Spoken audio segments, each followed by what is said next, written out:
Prime Minister promises major tax cuts as Conservative rebels plan vote strikes to try and paralyse the government. Good morning. It is 6 o'clock on Wednesday, the 8th of June. This is Breakfast on GB News with Isabel and Paul. Here's what's leading the news this morning. The Prime Minister has laid out plans to tackle the soaring tax burden and ease the cost of living in a bid to win back Conservative MPs after Monday's confidence vote. It comes as rebel Tories reportedly plot vote strikes to try and paralyse the government's legislative agenda. Speaking of strikes, rail unions have confirmed they will shut down the country's rail networks later this month after talks over pay and redundancies fell through. The latest travel disruption has been dubbed the biggest rail strike in modern history and will take place on the 21st, 23rd and 25th of June. Also, two Brits who were captured fighting alongside Ukrainian forces are now facing the death penalty in a Russian proxy court. Aid Naslin and Sean Pinner are accused by the Donetsk People's Republic of terrorism and for fighting as mercenaries against the Russian invasion. Remember, you can join in any of the conversations we're having this morning by dropping us a line at gbviews@gbnews.uk or a tweet at gbnews. And you can subscribe to the GB News channel on YouTube to get all the latest on the big stories that everyone is talking about.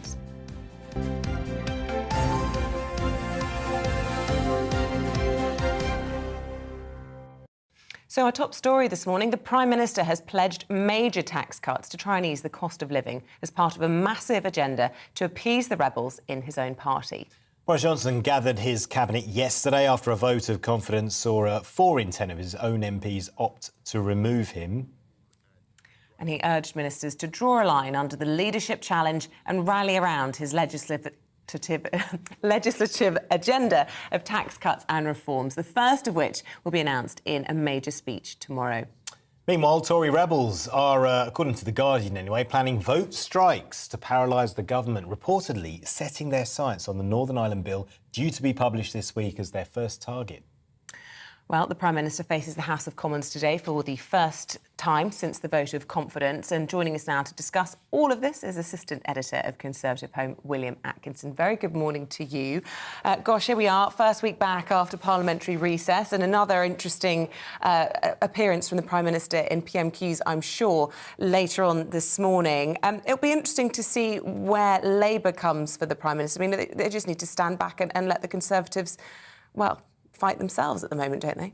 No, exactly. I don't think it's a particularly difficult job for Labour, and I think Keir Starmer's script has pretty much been written for him for today's PMQs, and all he needs to do is attack Tory infighting and suggest that the government is, for example, pledging tax cuts on the one hand while bringing the tax burden to its highest level in 70-odd years on the other, to suggest this is a government that has no idea what it's doing, that's living day by day by telegraph cover to telegraph cover, and where, as you say, the 40% of the Prime Minister's MPs want him gone.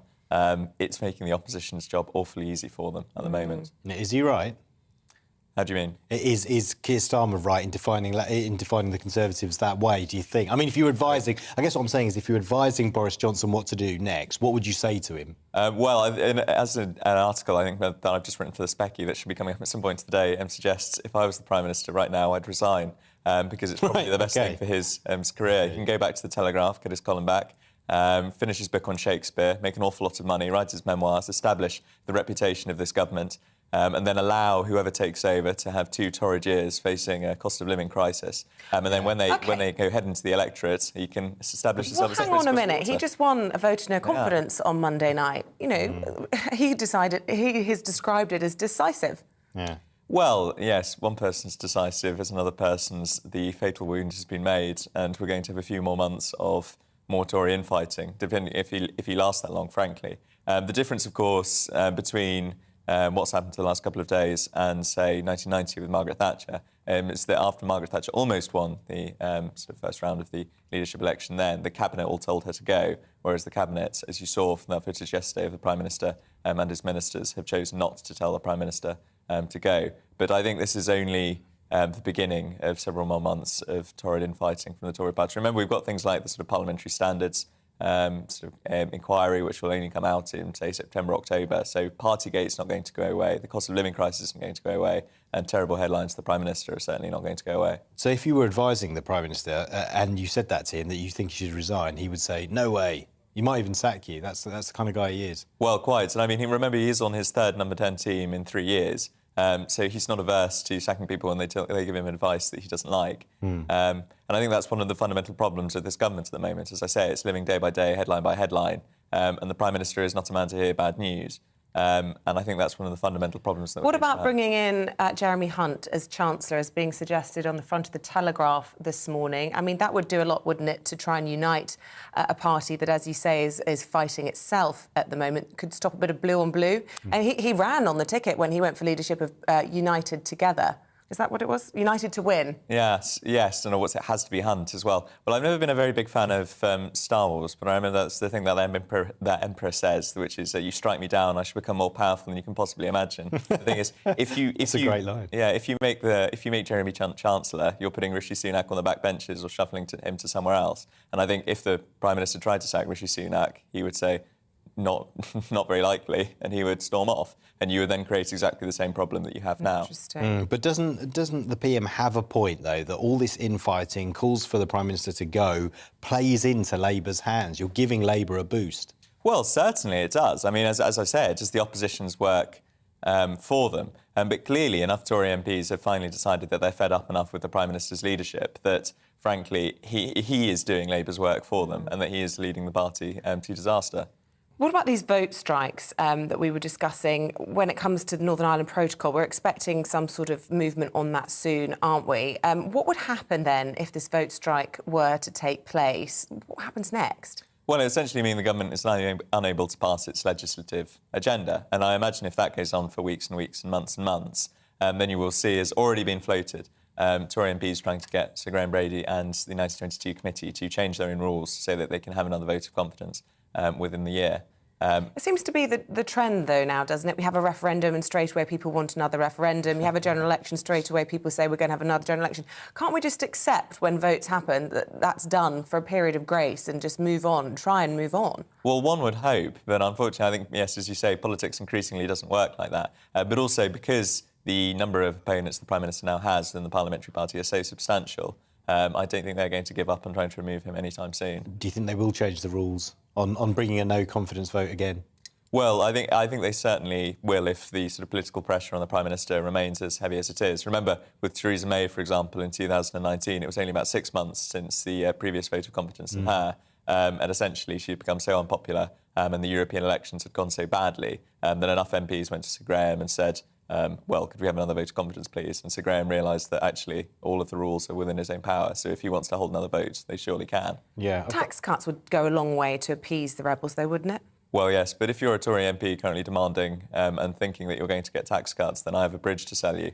The problem is that the reason why the tax burden has become so high is because the cost of borrowing has quadrupled within the last year, and also because Tory MPs aren't willing to actually countenance the sort of spending cuts that would be able to finance these tax cuts. You see, for example, Liz Truss, so after every cabinet, briefs out that what we should be doing is having more tax cuts, while simultaneously briefing out that she wants to see defence spending rise to 3% of GDP. Those things can't be done together. The reason why the tax burden has reached the heights that it has, as I say, is because government spending is so large. And if Tory MPs are willing to sort of stand on a platform of austerity 2.0, all to the good, but that's the only way they're going to get the tax cuts they want. Yeah, technically, you may or may not know this, and if you don't know this, that's OK, but how do they actually change the rules on voting, on a vote of no confidence again within the year? Do they literally just lobby Sir Graham Brady and then he just rewrites them and that's it? Yes, so it's essentially it's there's an internal no vote on document. it. Yeah. What was one of the key things last time in getting Mrs May out is the fact that there is only one copy that somebody managed to dig out of the rules outside of those possessed by the 1922 committee, and then when they realised when they read through them that essentially it's entirely within their power to change the rules whenever they like. So, but, I mean, they haven't done that before in the past, and presumably they were under quite a lot of significant pressure with previous leaders as well. So perhaps it's just a headline or something that the rebels are suggesting is possible, but probably very unlikely. I mean, Graham Brady seems pretty level-headed, doesn't he? Yes, no. I think he is. I've met him plenty of times. So he's a lovely chap, and as you say, he's very level-headed. But again, the reason why Mrs May decided to go when she did was that essentially she was told, well, you either resign or we will change the rules and you will be forced out. So that means Sir Graham Brady has a lot of power here. He's in a powerful position. Yeah. Kingmaker. Yeah, exactly. So, wow. OK, so Who do you think is the most significant single threat to the Prime Minister's premiership? Is it Sir Graham Brady, or is it perhaps, someone like Jeremy Hunt, or even a Tom Tugendhat, who's got no ministerial experience but seems to be one of the bookies' favourites anyway? Yes, I think Tom Tugendhat is not necessarily a threat to the Prime Minister's position. He's very good at making very eloquent speeches, but in terms of actually aspiring to the top job, I find that unlikely.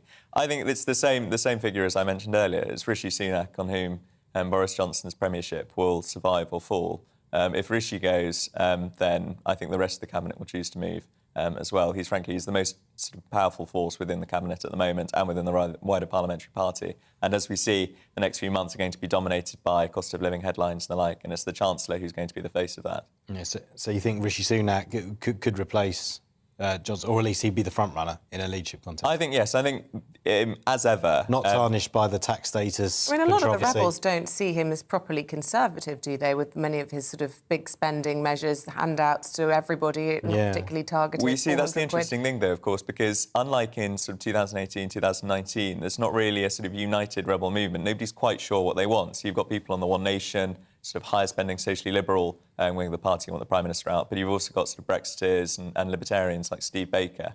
So I think it's very much they'll choose to get rid of Johnson and then they'll try and find someone to replace him. I think it's interesting you talked about the Brexiteer faction, because there are certain wings of the media who want to present the rebels as being people who are Ramonas, people who are upset about Brexit. Do you think that's a fair characterisation? Not wholly. I think there are certainly lots of people, both inside and outside of government, who have long been opposed to the Prime Minister and only begrudgingly accepted him as their leader, who certainly would have likely sort of voted Remain. But on the other hand, yes, as I say, figures like Steve Baker, for example, the most Brexiteer of Brexiteers, are also opposed to him. This is very much not a sort of Leave/Remain issue, fundamentally. I think Monday was a referendum on the Prime Minister himself within the Conservative Party and his popularity. It's a cliché, but his relationship with the parliamentary party is fundamentally transactional. They made him leader because they were in such dire straits that they needed only Boris Johnson to get them over the line and to get them out of that crisis. And now, frankly, if Boris Johnson has lost his renowned election-winning ability, then Tory MPs can't see why to keep him. Yeah. Bit of a lull for you now until, at least until the by-elections, and then it'll crank up again, right? Yes, I think you will see, certainly after the by-elections, if they're going to be as catastrophic as everybody is predicting, and I believe they will be, then I think there will be renewed calls for him to go. But I do think the rebels, fundamentally, by not coordinating, as they should have done, as efforts were in place to do so in 2018 and 2019, have slightly hobbled themselves by not waiting until after these by-elections. Because now the Prime Minister has, a year until the local elections next year without a major national election in which he can be judged. And aside from this sort of parliamentary standards thing, etc., I can't see there being a specific flashpoint again at which another sort of vote of confidence can cohere. It's interesting, the state of British politics. I mean, I think it seems to be right across the political divide within Labour and Conservatives that there are several parties within the two major parties, almost irreconcilable. And I wonder if there is a debate to be had and a conversation that will grow about whether or not the sort of the system that we have that really produces two strong parties is almost anachronistic now. It doesn't work anymore. What do you think about that? Well, I think if we see, as I think is probably the odds-on likelihood after the next election, some form of Labour sort of coalition or minority government for the Lib Dems and the SNP, you may see action taken on changing the voting system. And if they move to something more proportional, I could see our political system moving to something similar to Norway, for example, where you have sort of one party of the sort of one nation-y rights and also a sort of party of the free market, libertarian rights, who usually end up in coalition together. And then you also have several parties of the left, a sort of liberal, socially liberal party, social democrats, etc., a sort of centre party that represents agricultural interests, etc. And I think very much the way that we have these two broad church leading parties is a consequence. One big party of the left, one big party of the right, is a consequence of the first past the post system. And so I think that's something that's going to become increasingly part of the conversation as we approach the next general election, is whether this will actually be the last general election which is fought on first past the post. Wow, that would be amazing if they changed the system. I mean, the choice you'd have, and I guess it's a barrier to new ideas coming forward, isn't it? With first past the post, because minority parties, as we saw with UKIP, who came, was it third in the vote in 2015 and ended up with 2 MPs? Yeah, and also you have sort of other anomalies. So parties which represent a sort of particular region or area, such as the SNP, nationally they get about 4 to 5% of the vote, but of course they are the third largest party in the House of Commons because they're only standing in Scotland.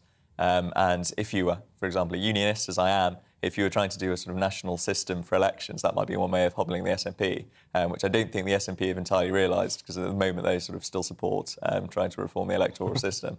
And I think that's usually the case, is that Labour, the Lib Dems, etc., but especially Labour, usually talk a good game about electoral reform before they actually get into power. But when they've then won a majority on the first past the post system, all of a sudden they become quite fond of the first past the post. Welcome to politics. Weird that, isn't it? William, really good to talk to you this morning. Thank you so much for speaking to us. William Atkinson there, Assistant Editor of Conservative Home. It's 6:15. Let's bring you up to date on the latest headlines this morning. And as we were just discussing, Boris Johnson will face MPs in Prime Minister's questions later today for the first time since Monday's confidence vote.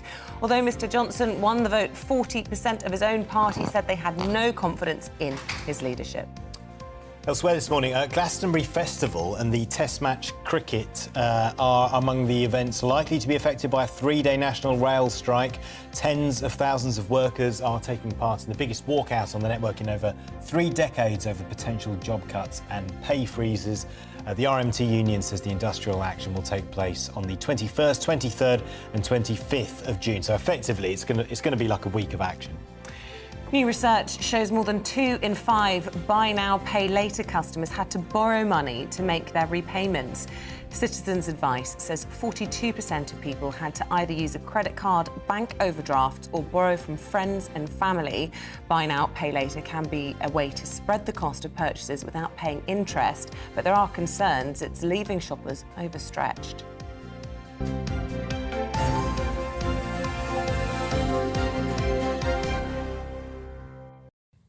Yeah, very attractive, that buy now, pay later, I guess, well, especially if it's interest-free. And Apple's trying to introduce something similar as well with this Apple Pay, that you can do it over instalments. It's getting easier and easier to spread the load, which I suppose in a cost-of-living crisis might be extremely helpful for people. The question is whether or not it will lead people to spend money that they can't really afford to spend. Well, That's the fear. Yeah, I guess the argument is you have to have some control over it. So you can do it, but you need to have control over what you're spending still.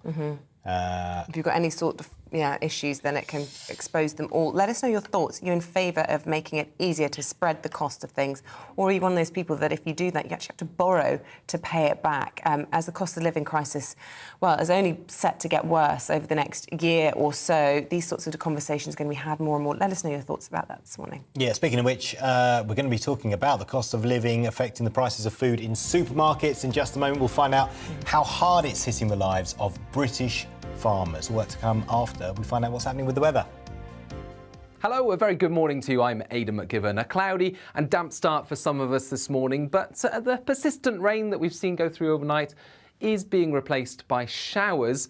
And away from the showers, there will still be some sunshine. Nevertheless, low pressure is in charge. A weather front has been moving slowly from the west overnight, and that's coming to a standstill across central parts of Scotland. And so it's a damp morning for the central belt, and then that rain edges into the Grampians and the Highlands by later this morning. To the south of that, brighter skies, some sunny spells, but also frequent showers, some sharp showers with rumble of thunder in places, even some hail. Now, the showers will be moving through quite quickly on a breeze in the south, and away from the showers, still the potential for 22 Celsius, but the showers will be slow moving across Northern Ireland, southern Scotland and northern England, so could be some tricky conditions on the roads where those showers occur one after the other. The far north of Scotland, meanwhile, stays fine through the day, some sunny spells here and some warmth, particularly around the northwest Highlands. But for much of the UK, it stays cloudy overnight. Further spells of rain affect parts of northwest England, southwest Scotland, North Wales as well.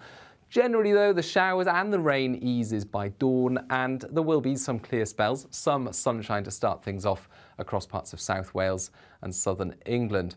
Areas of clouds still lurking close to the North Sea coast, so perhaps a dull start here. Showers break out for parts of northern England and Scotland by the afternoon, but a more persistent spell of rain returns to Northern Ireland, to parts of Wales, as well as the southwest, particularly over the hills in the west. And the breeze picks up. Now, that breeze is going to be the main feature later Thursday into Friday and Saturday, increasingly windy, unusually so for the time of year, with the risk of gales in the far northwest. That breeze accompanied by sunny spells, but also some showers.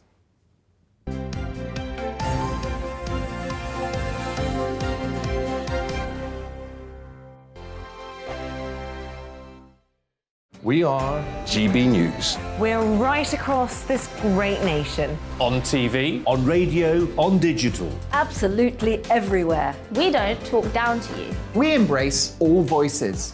With honest and civilised conversation. We're not part of the establishment. We're one of you. And we're only getting started. Join us on GB News, The People's Channel. Britain's news channel. Every morning from 6 o'clock, we'll wake you up with GB News Breakfast with all the stories you didn't know from the night before. So whether it's serious news, entertainment, or your own views from all over our great nation, we're here to kick off your day with a smile. The national media should be reflecting and reporting what's happening here. You will notice the northwestern accents. Whether you're with us on TV, radio, or online, every morning, it's breakfast from 6 a.m. Hope you can join us. Join us for Ministry of Offence, the comedy panel show that's just like the news, in that the left fights the right and it doesn't really seem to matter who wins. We cover the big stories. It was in fact a troop of baboons and not angry vegans. I like that. And the really important stories. Fat naked cow gets stuck in swimming pool. It's a headline in a lot of local newspapers. Yeah. We're on the same team, Nick. Yeah, but I'm just helping you. Join us for Ministry of Offence, Saturday nights, 8 o'clock on GB News. I'm Dan Wootton. Join me Monday to Thursday from 9 to 11 for the feistiest and most fun news debate on TV, where free speech reigns. I'll bring you a sharp take on the day's biggest stories, bombshell newsmaker interviews, and A-list guests. And I guarantee you, no spin, no bias, no censorship, and no reason to go to bed. That's Dan Wootton tonight, Monday to Thursdays from 9 on GB News.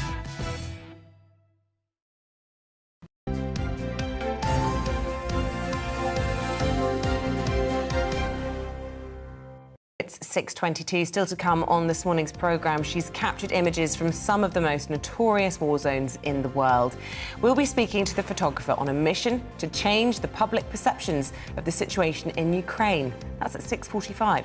Also coming up this morning in the next hour, as rail strikes promise to disrupt the Great British Summer, travel expert Simon Calder shares his advice when it comes to planning your journey. Don't miss him just after 7 o'clock. And remember, this is the People's Channel. We love to hear from you throughout the programme. Lots of you getting in touch with your views on Boris Johnson and the Conservative Party and the future of the country already this morning. We'll find time to read some of those a little bit later on. But gbviews at gbnews.uk if you'd like to be part of that conversation, or you can tweet us at gbnews.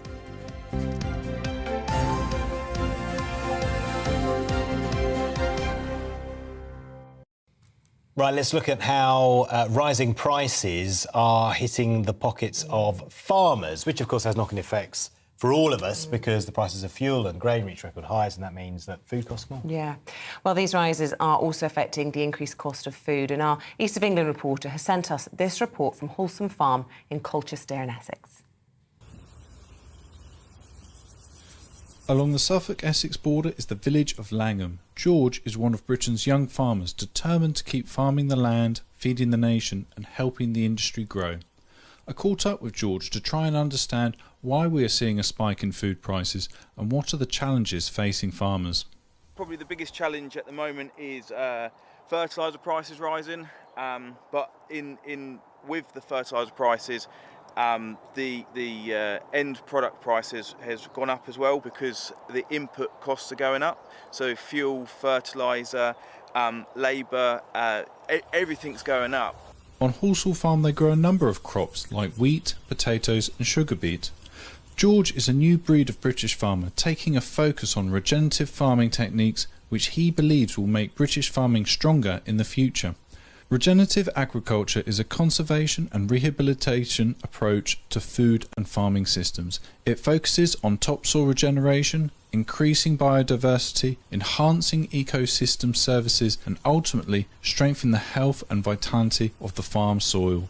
Back at the farm, I asked George about seasonality. However, he would still be dependent on fertilisers, which have increased by more than 10% in the last 12 months to March. Feed wheat, a key component of raising livestock, has seen a 20% increase in the first 4 months of this year.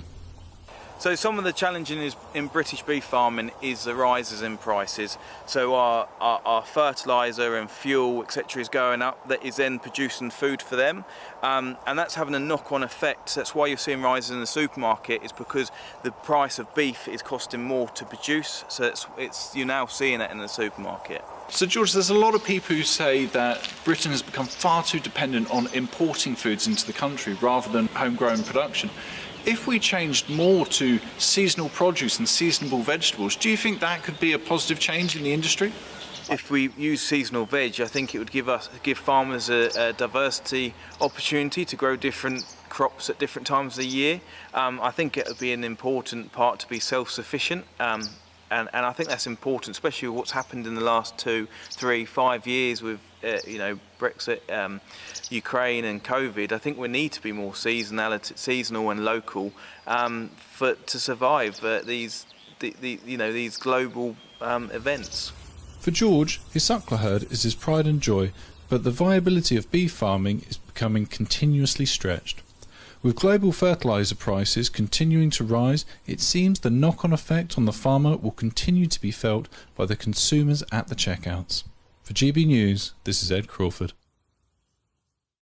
Yeah, big problems for farmers means big problems for all of us. When costs are rising for them, it's rising for us. So if you are from the, can we call it the agricultural community? Yes, we can. Then please do get in touch with us. gbviews@gbnews.uk or drop us a tweet at GB News. Yeah, it's lots of you getting in touch there. with us this morning. Yeah, Stephen in Leicestershire's been reacting to the news this morning about Boris Johnson announcing tax cuts to try and appease some of the rebels who are still not happy with him after that vote on Monday.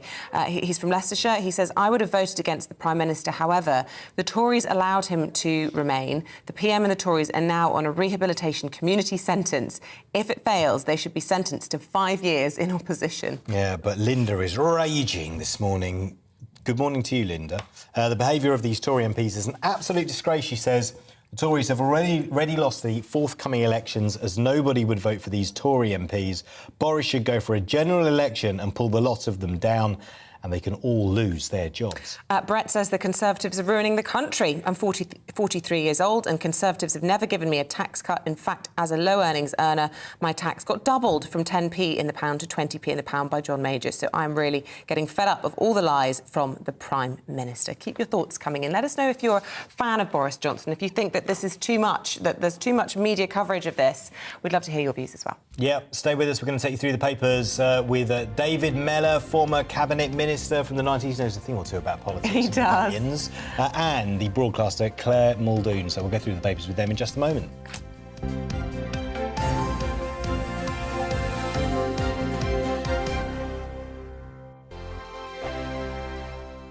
We are GB News. We're right across this great nation. On TV, on radio, on digital. Absolutely everywhere. We don't talk down to you. we embrace all voices. With honest and civilised conversation. We're not part of the establishment. We're one of you. And we're only getting started. Join us on GB News, The People's Channel. Britain's news channel. Every morning from 6 o'clock, we'll wake you up with GB News Breakfast with all the stories you didn't know from the night before. So whether it's serious news, entertainment, or your own views from all over our great nation, we're here to kick off your day with a smile. And the national media should be reflecting and reporting what's happening here. You will notice the northwestern accents. Whether you're with us on TV, radio, or online, every morning, it's breakfast from 6 a.m. Hope you can join us.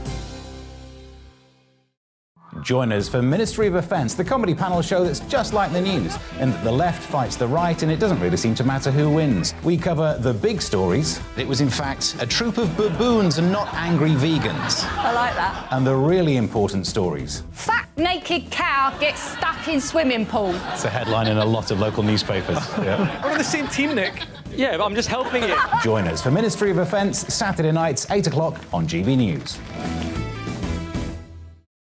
I'm Dan Wootton. Join me Monday to Thursday from 9 to 11 for the feistiest and most fun news debate on TV, where free speech reigns. I'll bring you a sharp take on the day's biggest stories, bombshell newsmaker interviews, and A-list guests.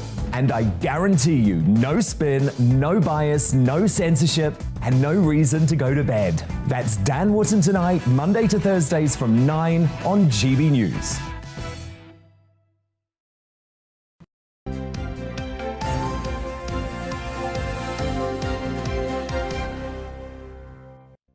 Welcome back. It's 6:30. Let's bring you up to date on the latest headlines this morning. And Boris Johnson is to face MPs in the Prime Minister's questions later today for the first time since Monday's confidence vote. Although Mr Johnson won the vote, 40% of his own party say they had no confidence in his leadership. Elsewhere this morning, Glastonbury Festival and the Test match cricket are among the events likely to be affected by a 3-day national rail strike. Tens of thousands of workers set to take part in the biggest walkout on the network in over 3 decades over potential job cuts and pay freezes. The RMT union says the industrial action will take place on the 21st, 23rd and 25th of June.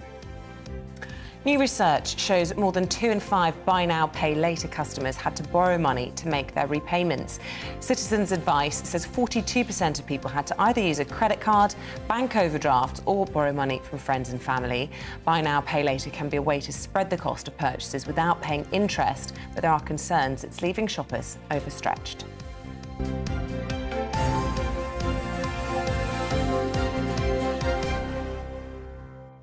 And it's time to go through your Wednesday morning newspapers with the former Chief Secretary to the Treasury. He also held many other cabinet positions. David Mellor, regular on the show, and the broadcaster, another regular on the show as well, Claire Muldoon. Welcome to the Wednesday team.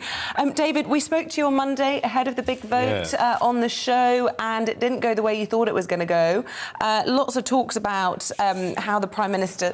What did I say on I can't remember what I said. Mystic Mellor. Well, you wouldn't make a prediction, but I know what you were hoping for. Mystic Mellor feels really appalled. I went on some show, alas not here, and I said between 25% and 40% of Conservative MPs will vote against him. And for some reason, they didn't use the interview. Oh. So Mystic Mellor is not... Anyway, the reality is I always thought that it would be... I remember saying I thought 100, 110, 120, because there was no way it could be less. The fact it was more than Boris Johnson and his gang thought shows A, how out of touch they are, and B, the problem that they are going to have in actually trying to rebuild confidence. And then you get, this nonsense. For instance, I picked out this thing in the Times. Johnson urged to sack ministers for disloyalty. I don't know what prune goes around urging him to do that. Boris is not in a position, to sack the fly that's walking across the saucer in his coffee cup. He's really not. And there's got to be some sort of change of mood by Boris Johnson where he becomes real. He understands what's going on out there, because at the moment, look, they didn't like Boris Johnson. Tory MPs have never really liked Boris Johnson, but they thought he was a winner. When you look at all the polls, he's the least popular minister, even less popular than some of those that the public have never heard of, and that's quite a lot of them. But the other point is, he isn't able to convince people, and this is what all the papers are full of, he isn't able to convince people that he will change. Telling the newspapers yesterday, for instance, that he wouldn't have changed anything. Do it again, yeah. Do it again. Yeah. Come on, does it matter, get real. Does it matter, though, when you said that Tory MPs don't like him, but do they have to like him? No. Well, surely all that matters is that he's a winner because he got an 80-seat majority. They didn't like Mrs Thatcher. Yeah. Even I, who spent 4 years as a young minister, I mean, she used to speak of me with even more contempt than my mother did. This was always a bit depressing. But she won 3 elections. But she won 3 elections, and I loyally supported her. Did you like her? For 9... let's put it too strongly, shall we? No. But basically, she was effective. But you see, the thing about Margaret Thatcher, she had a passionate desire to make Britain better and a lot of practical ideas to do so. The problem with Boris, you feel, once you get past the rhetoric... Boris is a columnist. He'll sit there scratching his whatever and writing a column in which the world's problems are solved in 1,000 words, or maybe even only 500. That is not the basis on which someone can be Prime Minister. I think Boris is more like a president than a Prime Minister. Yeah. And we have to bear in mind, though, that he still has a lot of support over the country. Parliament and parliamentarians might not actually like Boris Johnson and might have this, uprising against him. 4 in 10 of his Conservative MPs didn't vote for him. Yeah, but 60% did. Yes, but also a lot of people voted for the Conservatives in the 2019 general election and still want Boris Johnson to lead. Claire, your task for this morning is to find an opinion poll that shows the public in favour. Well, I think we'll find it here with TV viewers. I think they'll come in droves. A properly scientifically conducted opinion poll, because my view is, for what it's worth, that he has lost it. Well, and once you lose it, you've lost it. You can't get it back. It's all relative, though, isn't it? Because there's no obvious successor to him within the Conservative Party, and at the moment, Labour aren't quite hitting the target and providing effective opposition. So it's all relative. But it's ABB for me. Anyone but Boris. The question, we started by talking about Johnson being urged to sack ministers for disloyalty. It was very interesting, I thought, that there weren't any resignations yesterday either. I mean, it's a very calm day, and all the predictions were Penny's going to resign, lots of other more junior ministers are going to resign. Nothing. That speaks volumes, doesn't it? But it does, but it speaks volumes about his cabinet. You see, the Conservative Party... You see, Margaret Thatcher had a lot of people who didn't like her within her own cabinet, but she kept them on. I mean, my first boss, Francis Pym, I'm not going to try and get people to remember who Francis Pym was. Brave man, military cross and all the rest of it. He stood up to Margaret Thatcher. But she wouldn't get rid of him because she knew at the end of the day he was a good minister. Boris has put in a lot of people who are not good ministers. You look at...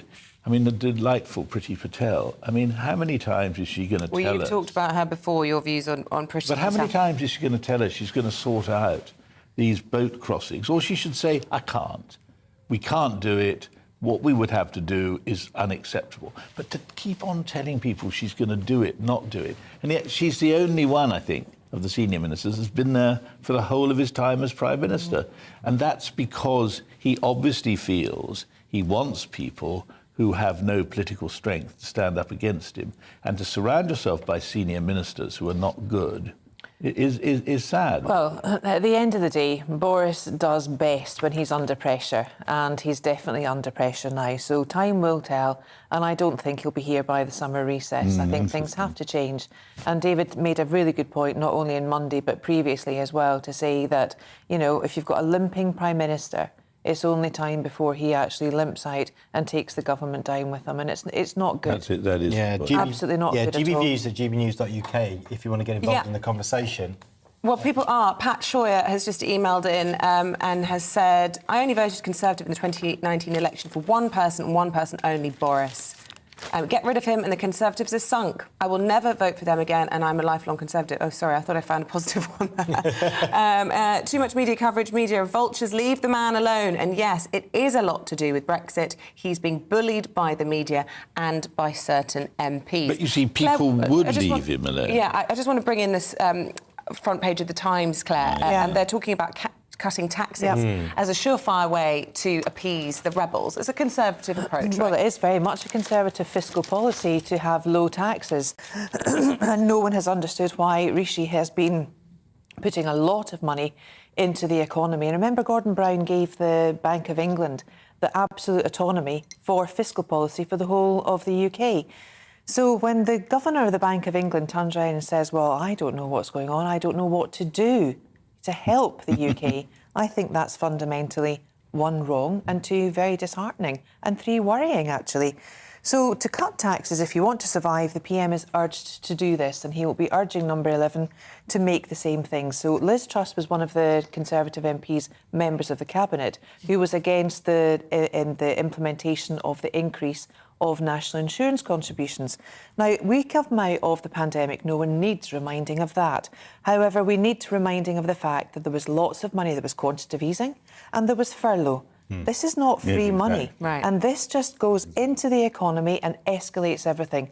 We're now faced with rising inflation. It was going to rise to 10%, over 10%. And yet wages are Bank of England again, the governor has said, don't take don't take the wage rise because all that will fuel inflation again. So will Rishi Sunak come out, and the one big tax that they will go for, I think, is the tax on fuel. Because it's the one that can get everybody, it's your money. When you put money in your car, is it 40% of it or something like that, just now 40p? Yeah, there's VAT and then there's the fuel tax on the VAT. On top of the VAT is going into the coffers of the government. And the problem, when I was Chief Secretary of the Treasury, the proportion of the national, it happened on my watch, the proportion of the national cake that was spent by the state was the lowest ever. It's now the highest for 70 years. Yeah. So people can drift around and say, well, I want to cut taxes. Yes, but in order to cut taxes, you've got to keep public expenditure under control. Well, this is what William Atkinson was saying from Conservative Home this morning. He was saying, do we want to return back to austerity? And is that really what the rebels are calling for? And he seemed to be a big fan of Rishi Sunak. What do you make of Rishi Sunak's Conservative credentials? Because he's been widely criticised as not really being a serious frontrunner anymore because of, well, obviously the non-dom stuff and the green card hasn't helped, but perhaps because of so much of his spending. Well, I was a fan of his, in the land of the blind, the cock-eyed man is king, But basically, I feel that Rishi Sunak let himself down very badly over this non-dom thing. And, when his wife, and these are legitimate political points people will make, said, oh, well, I had to have non-dom status because I might have to go back to India and look after my early family. Come on. Come on. So I think Rishi Sunak is got problems. But you see, but even so, he may be a linchpin for Boris. But this is where I think the papers are full of a lot of stuff that anyone can read. That Rishi Sunak should be moved in order to accommodate the Telegraph this morning. Jeremy Hunt. Well, you think that's a smart move? No, because first of all, Jeremy Hunt doesn't like Boris. Secondly, Boris doesn't like Jeremy Hunt. Well, Theresa May brought Boris Johnson into her cabinet, so if they can be working together... Didn't that do her a favour? How long was it before? No, the reality is... Jeremy Hunt would be mad to join a government that's heading for the rocks. He turned down Defence Secretary previously, didn't he, after losing, allegedly? I think the reality is, if Jeremy Hunt were to come back, it'd be very difficult for us on the public platform to keep repeating his name safely.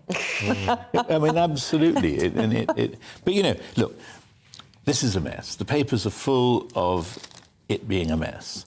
The question is, how long can he linger on? Yeah. I was saying earlier, what we want is a television thriller where 1 minute the bloke's alive and the next minute he's dead. But this is like one of those operas I have to sit through, where the whole of the last act, the hero stumbles around, mortally wounded, but just when you want him to die, he suddenly sings another wretched aria. Yeah, it's dragging on a little bit for you, and David, this is terrible. Yeah. I have enough of that in my...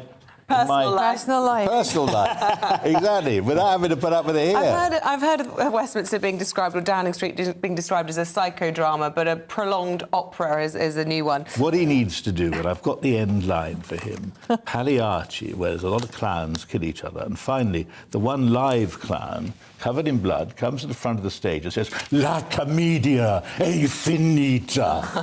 That's what we want. That would be something to behold.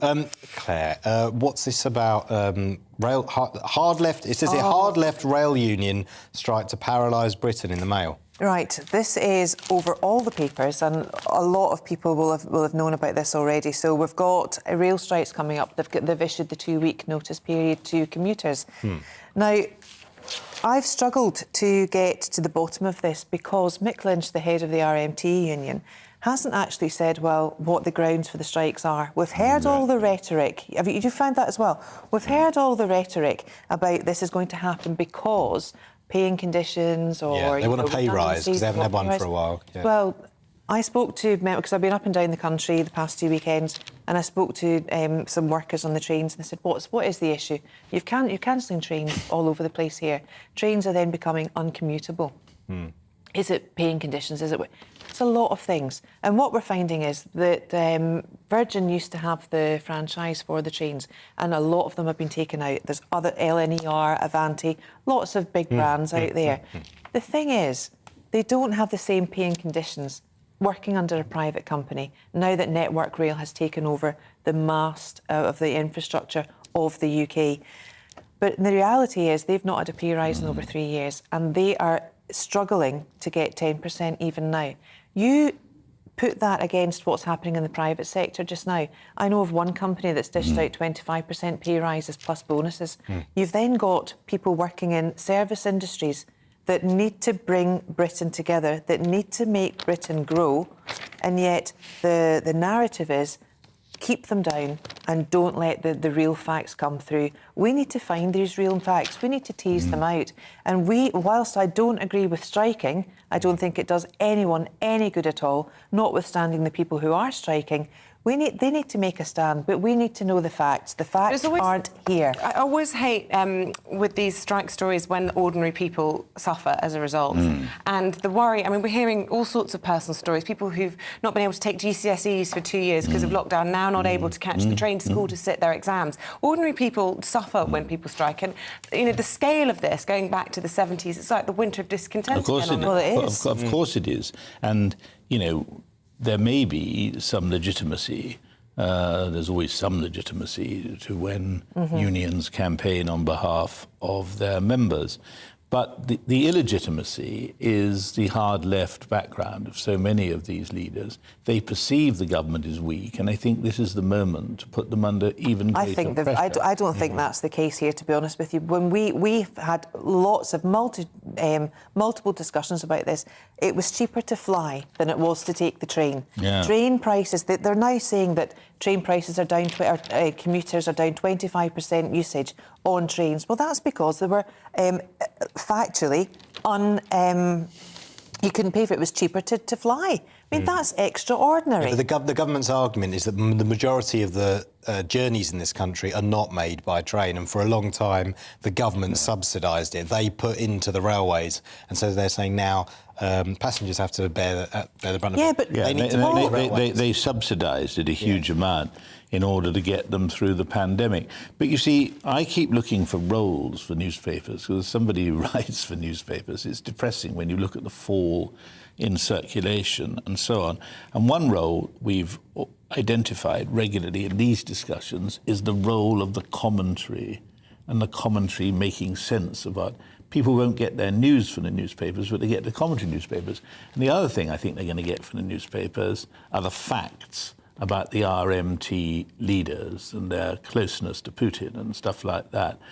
And I think it's going to get quite nasty, actually, particularly when, you know, this is effectively a week-long strike. They say it's only 3 days, but it's a week-long strike. Staggered it, haven't they? Yeah, and, Tuesday, you know, Thursday and you have Saturday. to ask, whose side are these guys on? I mean, this was all familiar territory for me in the 70s and 80s, and now we're back there, sadly. Yeah, but they see a government that's weak, weakened, and so they think, yeah, now we can... Exactly, now's our chance.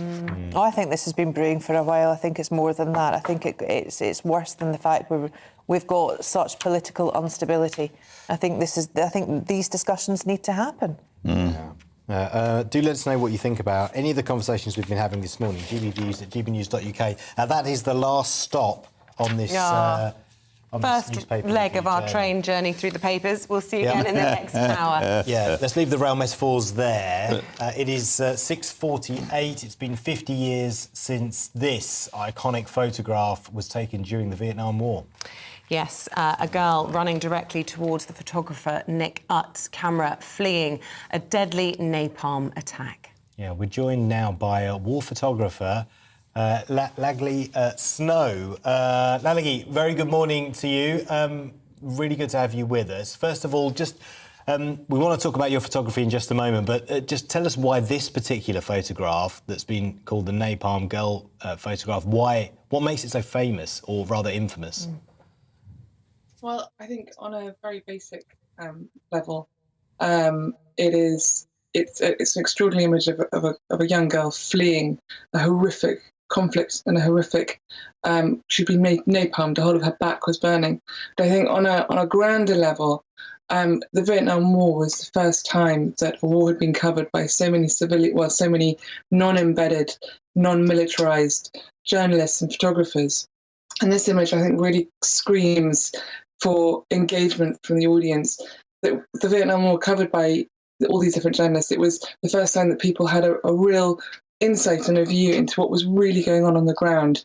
And it wasn't just sort of the bottom line is that everything's okay and we're winning the war. It was the first time that war had really been opened up by journalists and photographers, showing people what the reality was. So I think this image really calls out. She's actually screaming to the viewer, look at me, look at what's going on, something's got to change. Yeah, the old adage of the camera never lies, and the role of a war photographer like yourself shining a light on the true picture of what's happening. Of course, the world's changed unrecognisably since then, and photographs are regularly used, aren't they, to be misleading. They can be easily doctored. Does that make your work all the more important, or is it just making it harder? Both, really. It makes it more important, but it does make it harder. I think with platforms like social media, I think the rhetoric is harder to combat and harder to, with fake news, with the algorithms that tell you what to think and when to think, it's much harder to be authentic. But it's just so important to continue to do that and to continue to do unbiased work. Yeah, and your career is spent taking pictures of soldiers before they go to war, and then when they come back from war, a kind of before and after. Is that right? It was before, during, and after. Yeah, that was a project I worked on about 10, 12 years ago in Afghanistan, and that was photographing, taking pictures of soldiers the day before they deployed, 3 months into their deployment, and the day they came back. And it was a long build-up of getting to know these particular soldiers, training with them, going on operations with them, and then out in theatre, catching up with them in various different FOBs, asking them a series of different questions, and then doing the same exercise when they all came back the day after, so after a 6-month tour. And that was really to kind of give a proper voice to the soldiers who at the time were coming back in body bags. So many of them were. And it was to try and really give a face and a name and a character to people who were involved in conflict. And I also spent some time covering Ukraine when, in 2014, doing another type of photographic project, which was, again, I think, having said that photography is really important, I think what should be clarified is that it's the way you cover conflict which is more important than what you cover. And I think there's so little space now for that there should be more space really for creativity in how you cover a conflict. And there are so many images that are coming out that are very samey, whether it's soldiers on the front line in the Donbass, whether it's soldiers on the front line in Afghanistan, or whether it's throwing stones at Israeli soldiers. Everyone's slightly immune to it. So the work I ended up doing in Ukraine was to photograph people gardening as a way of their own kind of distance against the war going on there, and then trying to bring the war back into people's living rooms, drawing rooms, but hitting them hard with the captions of what people were saying, that they were living in shelters, that there was no food. All these photographs that you're seeing now, they're all taken in and around Donetsk or Luhansk and Slavyansk, which I think is now about to fall to Russia. And it's a way of just sort of trying to bring war back to people's forefront of their mind, especially now, as you know, we're almost 2 months into the war in Ukraine, and it's kind of fizzled out. So it's kind of there's space to be creative and to really bring conflict back into people's minds, really. Lally, that project that you did with the soldiers the day before they deployed, during their deployment and upon their return, how powerful do you think that would be in the context of the current conflict in Ukraine in terms of Russian soldiers? Because we've heard a lot about them being conscripts, about them being disillusioned, about the true picture not really being reported back to the Russian people. I mean, that's the kind of truth that you were capturing through that sort of project. I mean, aren't you just itching? I know you won't be able to, but how powerful do you think that would be in terms of the Russian soldiers? I have no real desire to go to photograph Russian soldiers. The reports that I've heard from people who are on the ground right now are that they're a pretty unpleasant bunch of people and that you would not want to get captured by Russian soldiers at all. I think in the context of Ukrainian soldiers, again, I'm not sure how relevant it would be because the war is very, very live going on right now and it's right there in their own country. And I think for the reason I went for the British soldiers when I tried to do this project there is because it was a very alien war. It was a very, very far away place that we could only really imagine in our minds. Whereas what's going on in Ukraine right now is literally on the soldiers' doorsteps. So I don't think there would be so much of a change. Also, we don't know. We had 6-month deployments going out to Afghanistan. We don't know how long the war in Ukraine is going to last. So I think it wouldn't be an easy project to do.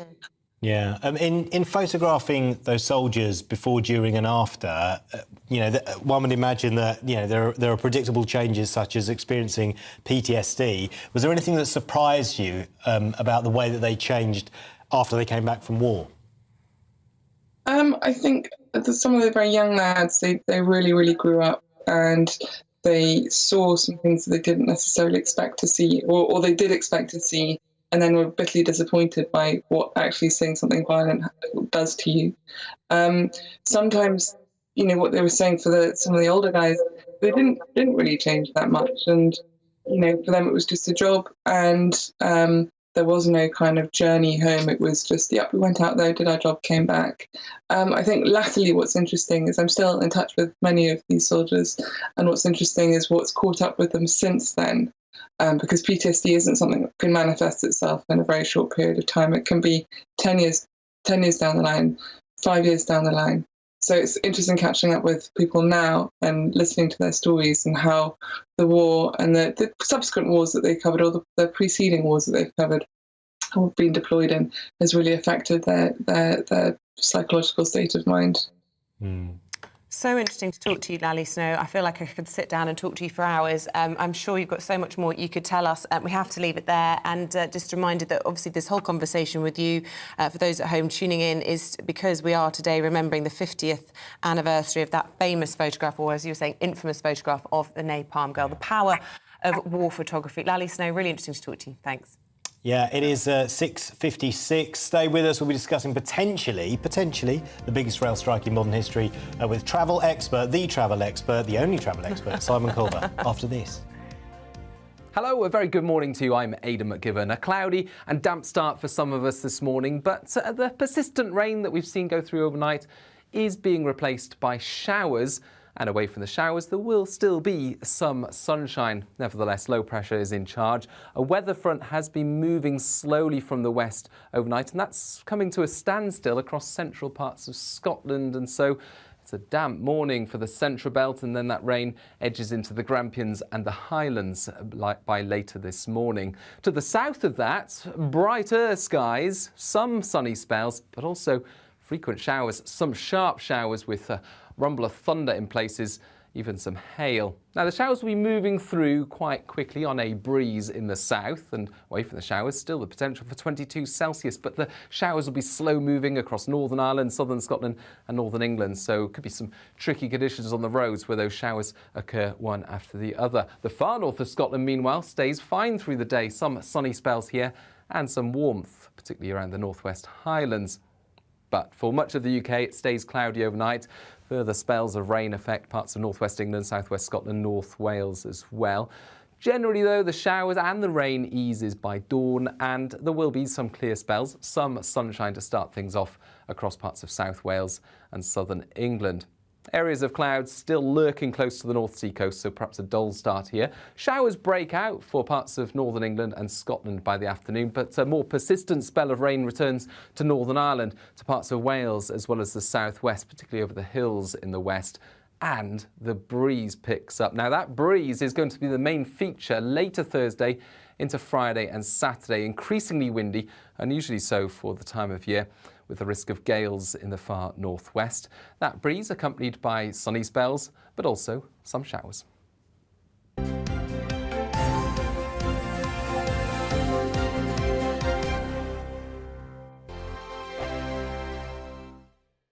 We are GB News. We're right across this great nation. On TV, on radio, on digital. Absolutely everywhere. We don't talk down to you. We embrace all voices. With honest and civilised conversation. We're not part of the establishment. We're one of you. And we're only getting started. Join us on GB News, The People's Channel. Britain's news channel. Every morning from 6 o'clock, we'll wake you up with GB News Breakfast with all the stories you didn't know from the night before. So whether it's serious news, entertainment, or your own views from all over our great nation, we're here to kick off your day with a smile. And the national media should be reflecting and reporting what's happening here. You will notice the northwestern accents. Whether you're with us on TV, radio, or online, every morning, it's breakfast from 6 a.m. Hope you can join us. Join us for Ministry of Offence, the comedy panel show that's just like the news, in that the left fights the right and it doesn't really seem to matter who wins. We cover the big stories. It was in fact a troop of baboons and not angry vegans. I like that. And the really important stories. Fat naked cow gets stuck in swimming pool. It's a headline in a lot of local newspapers. Yeah. We're on the same team, Nick. Yeah, but I'm just helping you. Join us for Ministry of Offence, Saturday nights, 8 o'clock on GB News. I'm Dan Wootton. Join me Monday to Thursday from 9 to 11 for the feistiest and most fun news debate on TV, where free speech reigns. I'll bring you a sharp take on the day's biggest stories, bombshell newsmaker interviews, and A-list guests. And I guarantee you, no spin, no bias, no censorship, and no reason to go to bed. That's Dan Wootton tonight, Monday to Thursdays from 9 on GB News.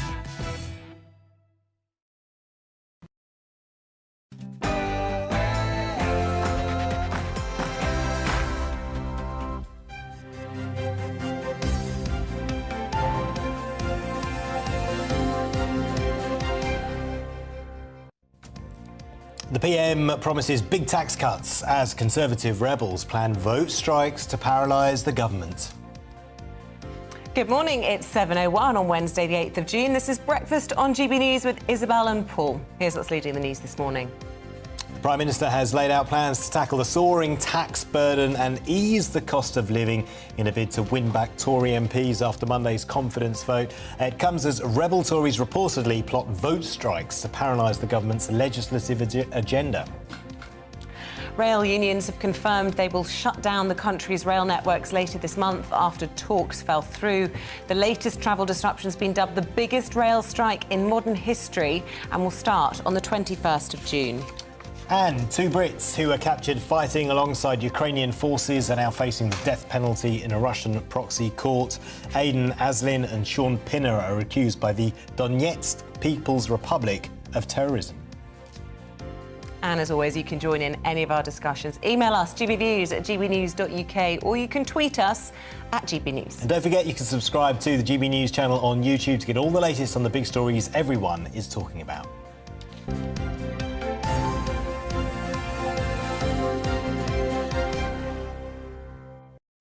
To our top story this morning, the Prime Minister's pledged major tax cuts to ease the cost of living as part of a massive agenda to appease the rebels in his party. Boris Johnson gathered his cabinet yesterday after a vote of confidence saw 4 in 10 of his own MPs opt to remove him. Well, he urged ministers to draw a line under the leadership challenge and to rally around his plans for tax cuts and reforms, the first of which will be announced in a major speech tomorrow. Meanwhile, Tory rebels are planning vote strikes to paralyse the government, reportedly setting their sights on the Northern Ireland Bill due to be published this week as their first target. Well, joining us now for more is political commentator and co-founder of Conservatives Against Racism, Eamonn. A very good morning to you. First question, I suppose, is as a Conservative, how would you have voted on Monday night if you had been in the parliamentary party? And are you happy with the state of affairs? No, I'm not happy with the state of affairs at all. I think it's a very sorry state of affairs when a Prime Minister wins a thumping majority, a historic majority in 2019, 80-seat majority, with a huge reforming agenda, level-up agenda, getting Brexit done, which he did, for 2.5 years later for him to have a confidence vote where 40% of backbench MPs vote against him. But what about those people who say, well, that was the will of the people? He was voted in, as you say, with a thumping majority. Why are these MPs meddling with that? The MPs are... I wouldn't say the MPs were meddling with it. The MPs are voting... That's what some of our viewers are suggesting. Well, I would disagree with the viewers on that. The MPs voted against him because they're disappointed with the way that he's handled Partygate, but also with his policy agenda. He promised to be this tax-cutting, reforming Prime Minister that was going to use his majority to deliver the reforms in this country that we needed after Brexit.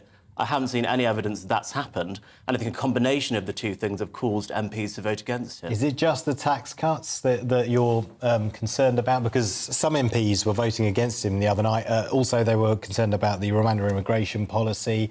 The one MP, Jesse Norman, mentioned the privatisation of Channel 4. In fact, he was reading off a whole list of policies that he was upset with. It's a variety of different policies from Conservatives on all sides of the party. You've got the people on the right that want to see supply-side reforms, tax cuts, a more efficient government and a more efficient state. You've got One Nation Conservatives who aren't happy with the Rwanda policy, the privatisation of Channel 4 and some of the more populist tinted policies that he's come out with.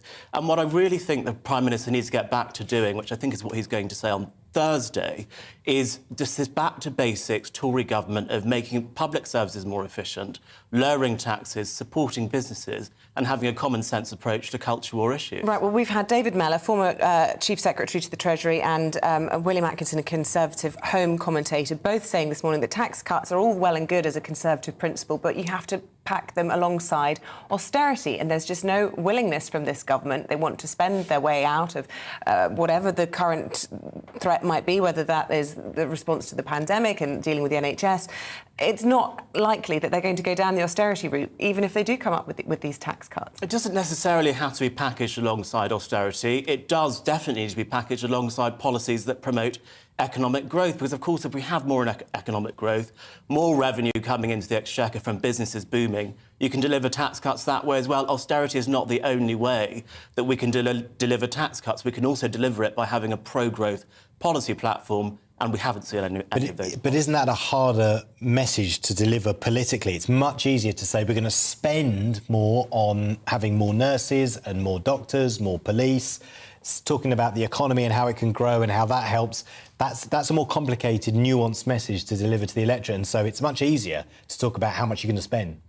But it's also about how we spend things. And Conservative government isn't just about making the state smaller, it's about making the state more efficient. It's about making taxpayers' money go further. It's about saying, look, how can we stop money being wasted in the NHS? How can we make the civil service more efficient?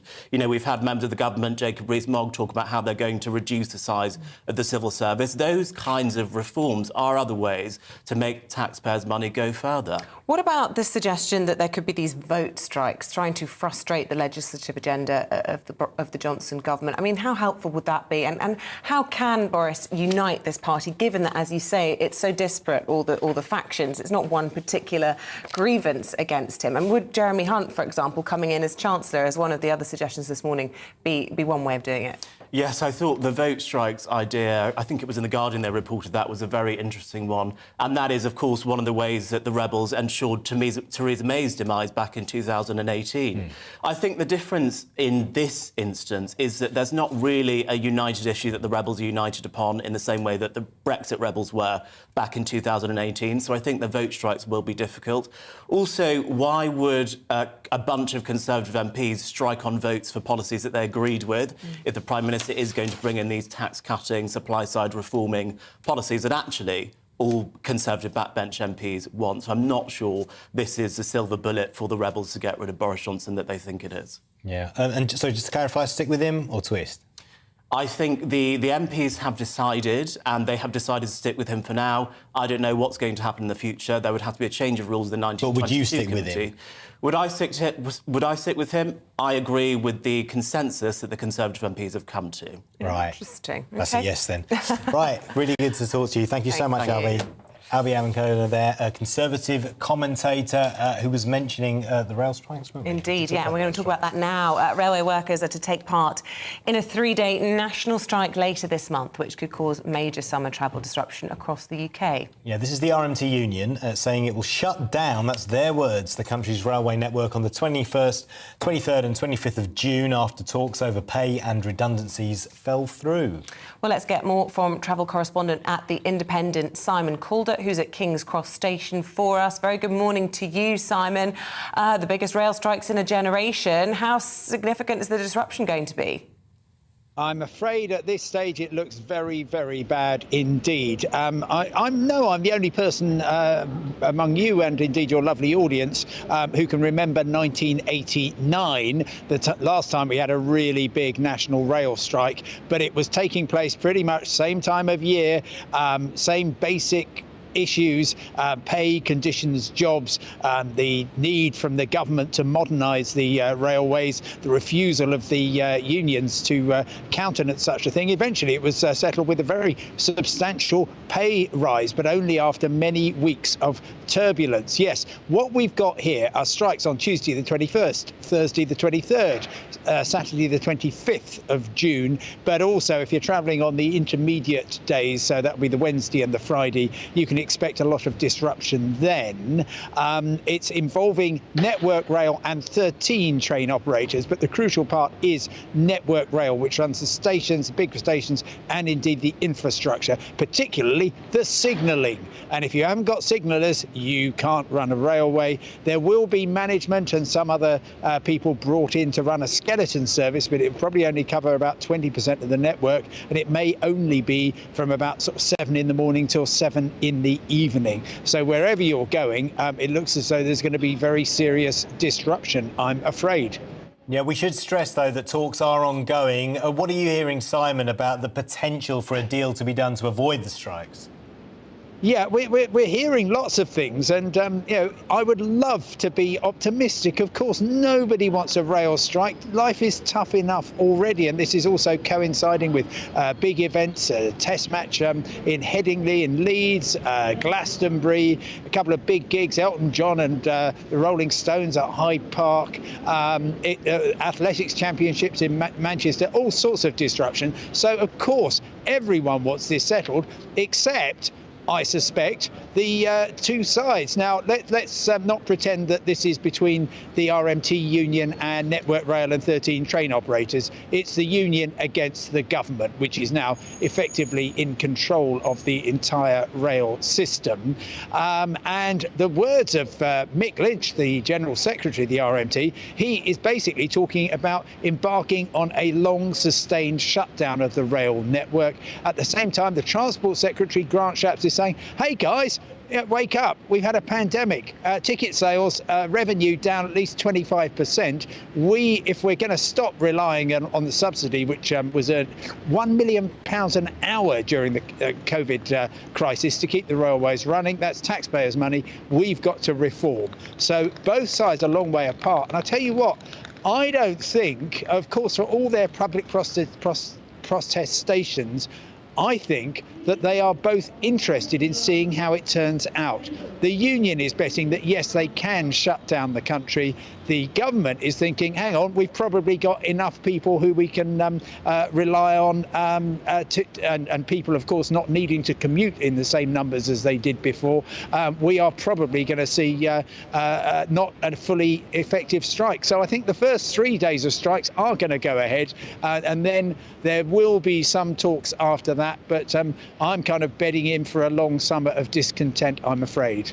OK, I just finally wanted to ask, as objectively as possible, how legitimate would you assess the RMT union's grievances to be when it comes to pay and conditions? I mean, how much sympathy can you give to them? Well, look, they say, and I am quoting here directly from their Assistant General Secretary, the average wage for somebody working for the railways who belongs to the RMT is £24,000. They say they haven't had a pay rise for a couple of years. They also say there's going to be compulsory job losses. Network Rail Delivery Group, representing the train operators, say that's not correct. Of course, I want everybody in the whole country to have a pay rise in line with inflation. Of course I do, but I'm afraid I think that's not going to happen, particularly since this is taxpayers' money we are talking about. Yeah, sounds gloomy for the summer then. Hey, listen, Simon, really good to see you. Thank you for joining us. That is the travel editor for The Independent, Simon Calder there, predicting a summer of discontent. Yeah, I suspect that won't be the last time we talk to Simon about that very issue. Meanwhile, we're going to bring you up to date on the headlines at 7:13. Boris Johnson is to face MPs in Prime Minister's questions later today for the first time since Monday's confidence vote. Although Mr Johnson won the vote, 40% of his own parliamentary party said they had no confidence in his leadership. The Health Secretary is promising the biggest shake-up in NHS leadership in decades after a review found evidence of discrimination and bullying in the sector. The report concluded there's institutional inadequacy in how management is trained and valued. Sajid Javid says the findings are stark and show the need for urgent improvements. Sir David Attenborough will receive a second knighthood for services to television, broadcasting and to conservation. The Prince of Wales will appoint Sir David as a Knight Grand Cross of the Order of St Michael and St George at an investiture ceremony at Windsor Castle today. You can't give him enough awards, in my opinion. Inflation is... There you go. Seamless. There you go. David Attenborough can't get enough awards, in my opinion. Big fan. Yeah, just a bit. I think the word national treasure understates how important he is to this country. I think it was really powerful of the royal family to highlight him on Saturday night in Buckingham Palace. His face was put on the front facade of Buckingham Palace during a party at the palace, and that message about the planet wasn't just the sort of doom and gloom of climate change, but the opportunities that we still have for the next generation was really harnessed, and I think that was really key. Yeah, for me, he is up there with the Queen. If the Queen is the head of state, is the country's head of state, then he's the country's teacher. He's been like the teacher. Yeah, the nation's teacher. The nation's teacher. You know, his days, I don't want to say it, but, you know, he's of the same generation as Her Majesty. Won't be here forever. Whether or not his legacy will live on will be, well, hopefully it will. We'll see. What a legend. Right, let's talk at 7:15 about inflation, the cost of everything going up for everyone, including farmers, with prices for fuel and grain reaching record highs, with the knock-on effect being skyrocketing food prices for us. Well, our East of England reporter has sent us this from Wholesome Farm in Colchester. Along the Suffolk-Essex border is the village of Langham. George is one of Britain's young farmers determined to keep farming the land, feeding the nation and helping the industry grow. I caught up with George to try and understand why we are seeing a spike in food prices and what are the challenges facing farmers. Probably the biggest challenge at the moment is fertiliser prices rising, but with the fertiliser prices, the end product prices has gone up as well because the input costs are going up. So fuel, fertiliser, labour, everything's going up. On Horsell Farm they grow a number of crops like wheat, potatoes and sugar beet. George is a new breed of British farmer taking a focus on regenerative farming techniques which he believes will make British farming stronger in the future. Regenerative agriculture is a conservation and rehabilitation approach to food and farming systems. It focuses on topsoil regeneration, increasing biodiversity, enhancing ecosystem services and ultimately strengthening the health and vitality of the farm soil. Back at the farm, I asked George about seasonality. However, he would still be dependent on fertilisers, which have increased by more than 10% in the last 12 months to March. Feed wheat, a key component of raising livestock, has seen a 20% increase in the first 4 months of this year. So some of the challenges in British beef farming is the rises in prices. So our fertiliser and fuel, etc., is going up. That is then producing food for them, and that's having a knock-on effect. That's why you're seeing rises in the supermarket. Is because the price of beef is costing more to produce. So you're now seeing it in the supermarket. So, George, there's a lot of people who say that Britain has become far too dependent on importing foods into the country rather than homegrown production. If we changed more to seasonal produce and seasonable vegetables, do you think that could be a positive change in the industry? If we use seasonal veg, I think it would give farmers a diversity opportunity to grow different crops at different times of the year. I think it would be an important part to be self-sufficient. And I think that's important, especially with what's happened in the last 2, 3, 5 years with Brexit, Ukraine and COVID. I think we need to be more seasonal and local to survive these global events. For George, his suckler herd is his pride and joy, but the viability of beef farming is becoming continuously stretched. With global fertiliser prices continuing to rise, it seems the knock-on effect on the farmer will continue to be felt by the consumers at the checkouts. For GB News, this is Ed Crawford. There you go, that's how farmers are feeling about the pinch at the moment. If you're from the agricultural community, do get in touch with us this morning, gbviews@gbnews.uk. Coming up, is football hooliganism becoming a problem for football once again? Paul Coit will join us in the studio to discuss that, and England's 1-1 draw with Germany last night. That's after your Wednesday forecast. Hello, a very good morning to you. I'm Eamonn McGivern. A cloudy and damp start for some of us this morning, but the persistent rain that we've seen go through overnight is being replaced by showers. And away from the showers, there will still be some sunshine. Nevertheless, low pressure is in charge.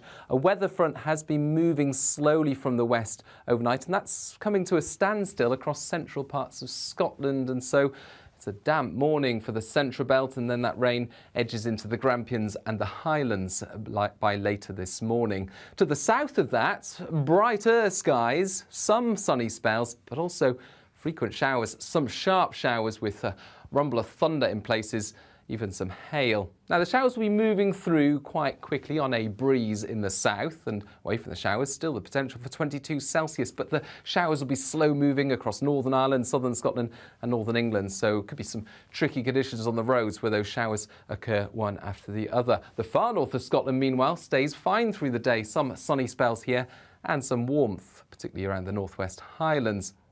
But for much of the UK, it stays cloudy overnight. Further spells of rain affect parts of northwest England, southwest Scotland, North Wales as well. Generally, though, the showers and the rain eases by dawn, and there will be some clear spells, some sunshine to start things off across parts of South Wales and southern England. Areas of clouds still lurking close to the North Sea coast, so perhaps a dull start here. Showers break out for parts of northern England and Scotland by the afternoon, but a more persistent spell of rain returns to Northern Ireland, to parts of Wales as well as the southwest, particularly over the hills in the west. And the breeze picks up. Now, that breeze is going to be the main feature later Thursday into Friday and Saturday. Increasingly windy, unusually so for the time of year, with the risk of gales in the far northwest. That breeze accompanied by sunny spells, but also some showers.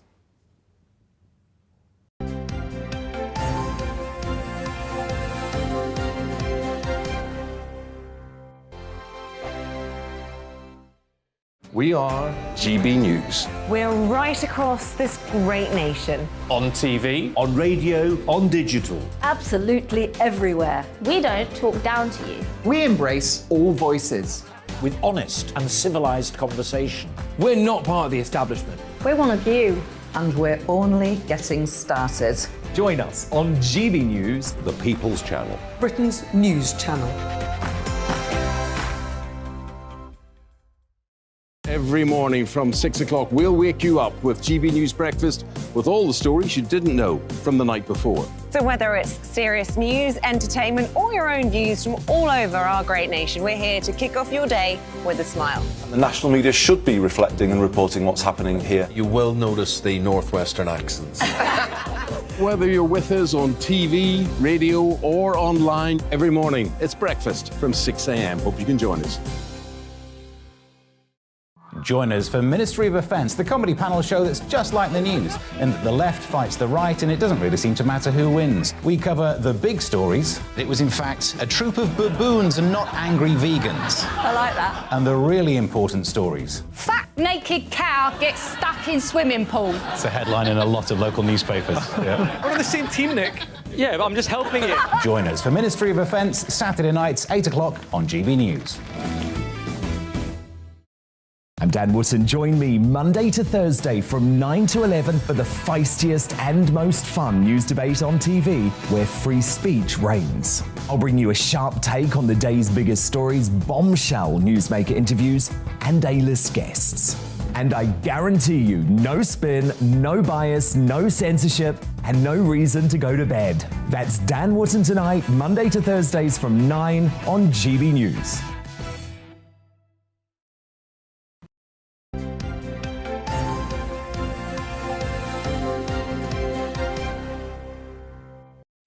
It's 7:23, still to come on this morning's programme. Could a COVID vaccine actually become a cure for cancer? We'll be talking about this at about 20 past 8 when we discover why mRNA technology has actually raised hopes for pancreatic cancer patients. Really interesting. Yeah, some really positive news. Also, coming up in the next hour as rail strikes threaten to derail the Great British Summer, we'll be finding out how you can avoid the travel chaos. And remember, you can get involved in our conversations this morning. Email us your thoughts, gbviews@gbnews.uk, or tweet us at gbnews.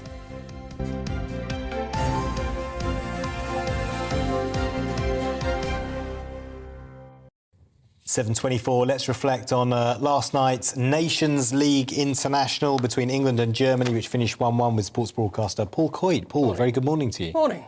Yeah, how'd you find it? You know what, we didn't lose. Yeah. We went away to Germany. It was in Munich, and England didn't lose. It wasn't the most exciting performance. I think everybody would agree. But it came through. A couple of early goals for Germany, which were disallowed, so that was good. That one on our side. Then they scored. You know, could blame Harry Maguire. You could blame Jordan Pickford in goal. But then 88th minute, Captain Fantastic comes up, Harry Kane, with a penalty. He's never going to miss. He just doesn't miss penalty. Please don't let me just put them on the rest of his penalties now forever. But he's such a fantastic player. 50 goals now. Puts him second on the all-time list now of England goal scorers, just behind Wayne Rooney. So he's only 4 behind. Yeah. And I'd say he's probably got at least another good 5 years playing for England. So that record that he's going to break is going to be completely out of reach to anybody for a very, very long time. Yeah. I mean, he's a guy. He's the perfect captain, and he's one of these individuals that I remember speaking to his mum about this once, and she was saying, you know what? She goes, well, you know, probably because I was talking about saying what. How long ago was this? This was probably about a year or two. Maybe only recently. Yeah. And I said, he's a real credit to you, because he's the sort of guy that hasn't changed. And you see with not just football, but in any walk of life, any little bit of success, you can see the person change, and then they get extremely successful, and then that kind of levels out. Whereas Harry stayed the same all along. And she said, well, to be honest with you, you know, he's got the family's one thing. He's got a very tight family, very good upbringing, and also she said, he's quite boring in comparison. You know, it sounds like that because what From he a does... tabloid perspective. From a tabloid perspective, because what he does, he trains, he's a family man, and that's it. Bingo. He doesn't have to go out doing all the other stuff. And that's what makes him such a great player. As a mum, she'll have loved that. Yeah, I was about to say top mum, top striker. Yeah. Isn't that great? Yeah. Isn't that great? Absolute mum goals. And she was that sort of mum, and she was obviously so proud, but kind of plays it down as well. But you know, they're a really good family. He's a good bloke. Do you know who I think's a really good bloke as well? Is Gareth Southgate. Yep. And I had a really interesting interview with him yesterday, and he was talking about the rise of hooliganism, the return to the bad old days, and how there were England fans in Munich doing all sorts of references back to World War II, yet they were probably only just out of school, if out of school, sort of 18-year-old kids. Yeah. It's so depressing. And he was just talking about the need for education, particularly amongst football fans, and how we can't allow this to happen. And he just sounded so level-headed and likeable. I was very impressed by him. He is a very impressive character, because we can look at two sides of it. Some people would complain about Gareth Southgate as the manager and the way the football is, and say, well, you know what, it's not quite there. He is there, and he is a terrific fella. but maybe the football is not how we want it, maybe it's too safe, but there's always going to be fans that are going to argue about the manager and the way the team's playing football. But as a person, he has been brilliant as far as England are concerned. And also with getting the press on board, because let's look back a few years and think of how the press would always have a very fractious relationship with the England manager because they would always be very separate, they wouldn't trust each other, whereas he welcomed them in and said, right, and he's very happy to answer any questions, very well-educated man, very sensible, and he's great for the game. Yeah. But again, what you were saying, I know you mentioned the problem with hooliganism.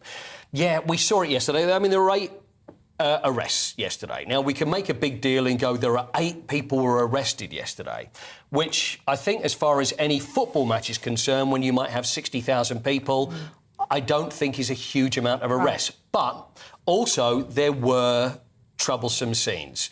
There always seems to be. Now, some people are going to come back and go, are we seeing the return of things in the 80s? Things were really bad in the 80s. I mean, we're not near there. Fighting, we're not there. The figure I heard being quoted yesterday was that arrests and problem hooligans had doubled post-pandemic. Yeah, I mean, there could be something in that. Kids that hadn't been going to games, didn't really know how to behave, this whole new generation coming through and just needing a good talking to. There is, and this is... They need their mum to talk to them. They need Harry's mum just to bring them up properly, but there are problems there. We see this with England games, and of course the worst thing that we saw was during the Euros. That was a different situation. This wasn't, this was all the racist chanting and various things that we saw yesterday. This is people just running in and just violence to get into games. It is a worry. It's always been a worry. But what these people have to realise is, and whether they care or not about this, Izzy, I really don't know, is that we will end up getting bans. Of course, we've got the Italian game, which is supposed to be behind closed doors, but now because there's a loophole, which means that kids can go in and so they can bring their parents, which is fine, but then there will be more of a reputation. Then we find the situation where you have police are, maybe not as friendly as they would be. Apparently, German police were brilliant yesterday and handled it really, really well. Good. But there's going to be other countries that are not going to be quite so tolerant with it. Paul, we're out of time, but I don't want to wrap this segment without talking about Emma Raducanu, because we're just 3 weeks away from Wimbledon and first match that she's played since winning the US Open, and she was down on the floor within half an hour. I know. See, it was like a rib injury. It just seems to be one thing after the other with poor Emma. I don't know whether it's the fact that it's her first year on the tour as a pro, and that's affecting her, but again, another injury. So she ended out after 7 games. That was the end of her playing in Nottingham. Wimbledon 3 weeks away, so, rib injuries are probably quite difficult. There's not much you can do with that, I imagine. And I imagine tennis, it's probably not going to be a good thing, but there's been blisters. She's had every injury under the sun in the past year. She was the star. It was her homecoming, much anticipated. We all wanted her at Wimbledon. Plenty of time. Not writing her off yet. Only 19, plenty of time. OK, all right, good. Cheers, Paul. Thank you. Sports broadcaster Paul Coit there. It is 7:30. Stay with us for taking you through the papers with former Cabinet Minister David Mellor and broadcaster Claire Muldoon after this.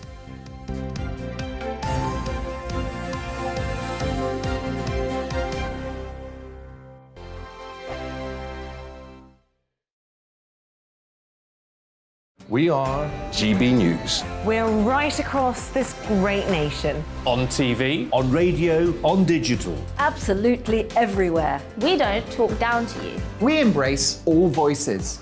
With honest and civilised conversation. We're not part of the establishment. We're one of you.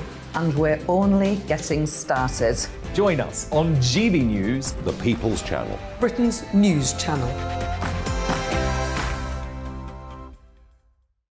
Every morning from 6 o'clock, we'll wake you up with GB News Breakfast with all the stories you didn't know from the night before. So whether it's serious news, entertainment, or your own views from all over our great nation, we're here to kick off your day with a smile. And the national media should be reflecting and reporting what's happening here. You will notice the northwestern accents. Whether you're with us on TV, radio, or online, every morning, it's breakfast from 6 a.m. Hope you can join us. Join us for Ministry of Offence, the comedy panel show that's just like the news, in that the left fights the right and it doesn't really seem to matter who wins. We cover the big stories. It was in fact a troop of baboons and not angry vegans. I like that. And the really important stories. Fat naked cow gets stuck in swimming pool. It's a headline in a lot of local newspapers. We're on the same team, Nick. Yeah, but I'm just helping you. Join us for Ministry of Defence, Saturday nights, 8 o'clock on GB News. I'm Dan Wootton. Join me Monday to Thursday from 9 to 11 for the feistiest and most fun news debate on TV, where free speech reigns. I'll bring you a sharp take on the day's biggest stories, bombshell newsmaker interviews, and A-list guests. And I guarantee you, no spin, no bias, no censorship, and no reason to go to bed. That's Dan Wootton tonight, Monday to Thursdays from 9 on GB News.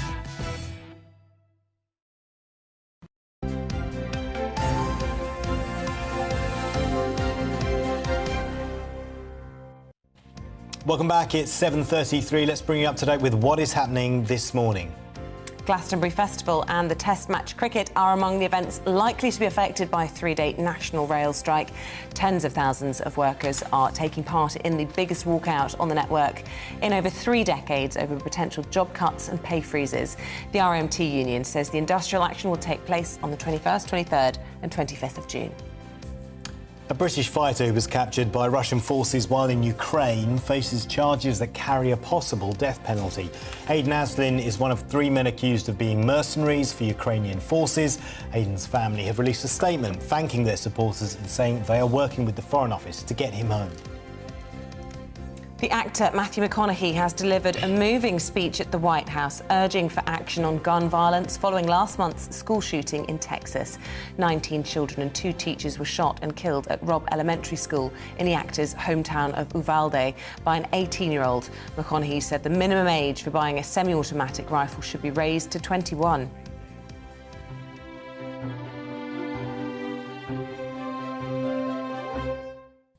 There you go, just a little reminder, in case you were missing it. Yeah, the 4 days of peace for the past 4 days. The 4 days of peace and harmony we had over the Jubilee. Long forgotten already by Wednesday. Anyway, you could hear the dulcet tones of Claire Muldoon there in the wings, broadcaster extraordinaire, and also we are joined again this hour by David Mellor, former Cabinet Secretary in lots of positions. David, you want to start with the Telegraph front page, talking about a possible Cabinet reshuffle. Talk of maybe bringing in Jeremy Hunt, perhaps his biggest rival, to replace Rishi Sunak. The problem with that, of course, is you put Rishi Sunak on the back benches or in a more junior role and you've got yourself an arch enemy right there. Exactly, and this is a sign that, Boris may have survived. Boris, indeed, in his own mind, may well think he's triumphed. However, he hasn't, and the reality will soon dawn upon him. So, yes, here we have the Telegraph. Very interesting. Just, by the way, the top strap. My love affair with Boris is over, Alison Pearson. She is one of their best writers, and she writes very intelligently and interestingly. The fact that someone like her is no longer going to be saying anything in favour of Boris is quite serious. In fact, the Telegraph is full of anti-Boris stuff today, including 2 pages where they dissect Boris's promises on the economy and how they, A, weren't true, and B, didn't become true after he said them. So, now, Johnson urged to make Hunt Chancellor. You see, what would be the point of that? Well, keep your enemies close, right? I mean, bring in Jeremy Hunt, put him in he's a heavyweight. Lots of the criticisms that you've levelled at Boris Johnson is that he's filled his cabinet with inexperienced people who are there just simply because they're Brexiteers or loyalists. Jeremy Hunt is neither of those, and he's a highly experienced former cabinet member. You put him in the second role. Why would he do it?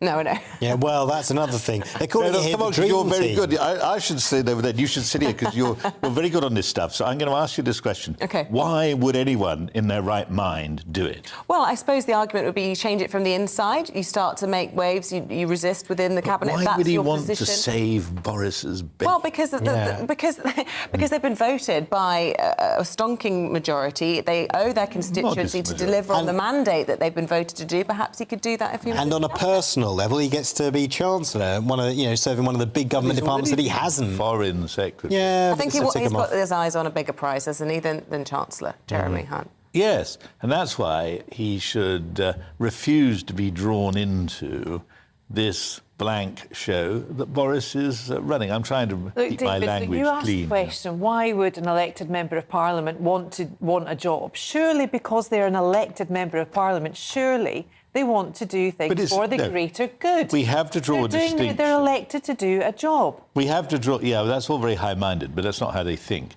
The reality of it is that he would love to do a job on his own terms, but to be brought in to save Boris's bacon, it's the last thing on earth. Mystic Mellor believes it's the last thing on earth. Yeah, and David, you know, you say about the Telegraph being very anti-Boris. All the papers that we've seen this morning are very much anti-Boris. And this whole rhetoric and this narrative... Where's the Express when you need it? But the whole narrative... Fighting back, Boris's tax blitz to silence the rebels. Not all of the papers anti-Boris. But Isabel... When the Express is on your side, the media in themselves should not be picking and choosing who they want the country to follow and to form a view in the country either. Well, just counter to that, let's just go through some of these messages that we've been getting from you guys out there this morning. Ange and John say we need him more than ever now as a Brexit garden, referring to Boris. John from Manchester, morning, John. Give it a rest over Boris. He won the vote. Get over it, move on. What about this one? Mark says, those rebel MPs, a little bit of loyalty to their leader and constituents who voted for Boris would be good. Sally said, I voted Conservative for the first time because of Boris and would only vote for them again if they support him instead of all this backstabbing. And finally, Pixie says, and David, you might disagree with this, whatever Tory MPs think of Boris, the public like him. She goes on to say, everyone... Wait.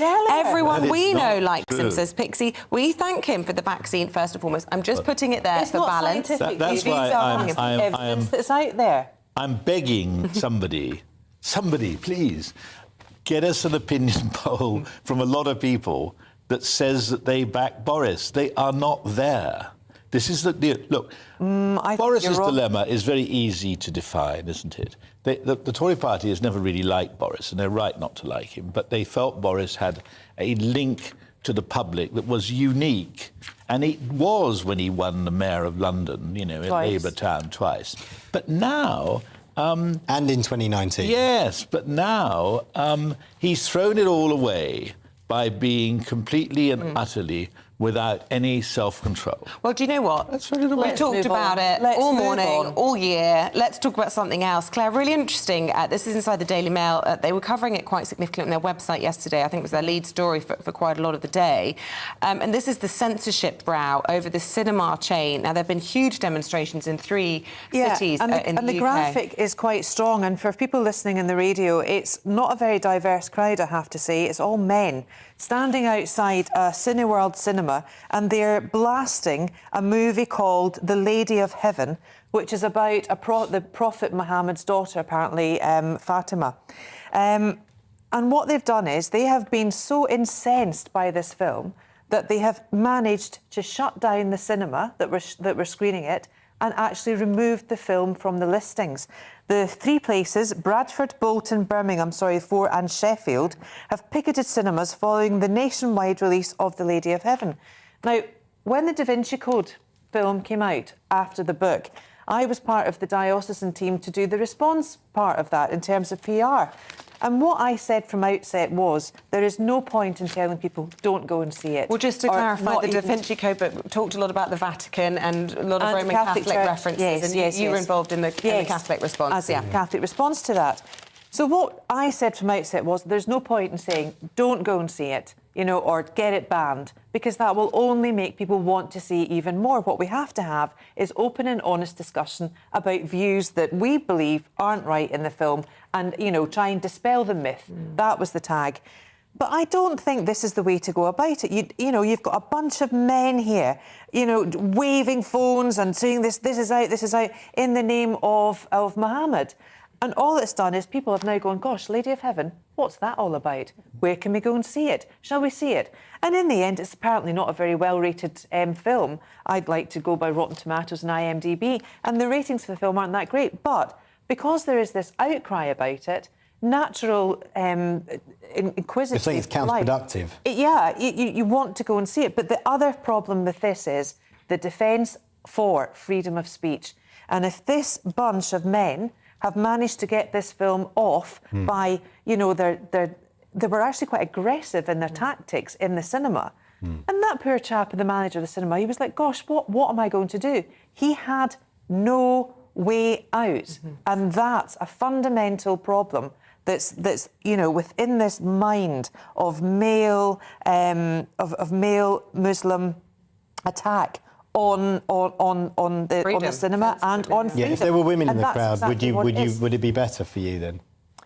Oh, I mean, Paul, that's a bit of a flip. A flip. Because you keep making the point that it's men, it's But men, it it's men. is, But if but there it were is women there, men. would it legitimise it more for you?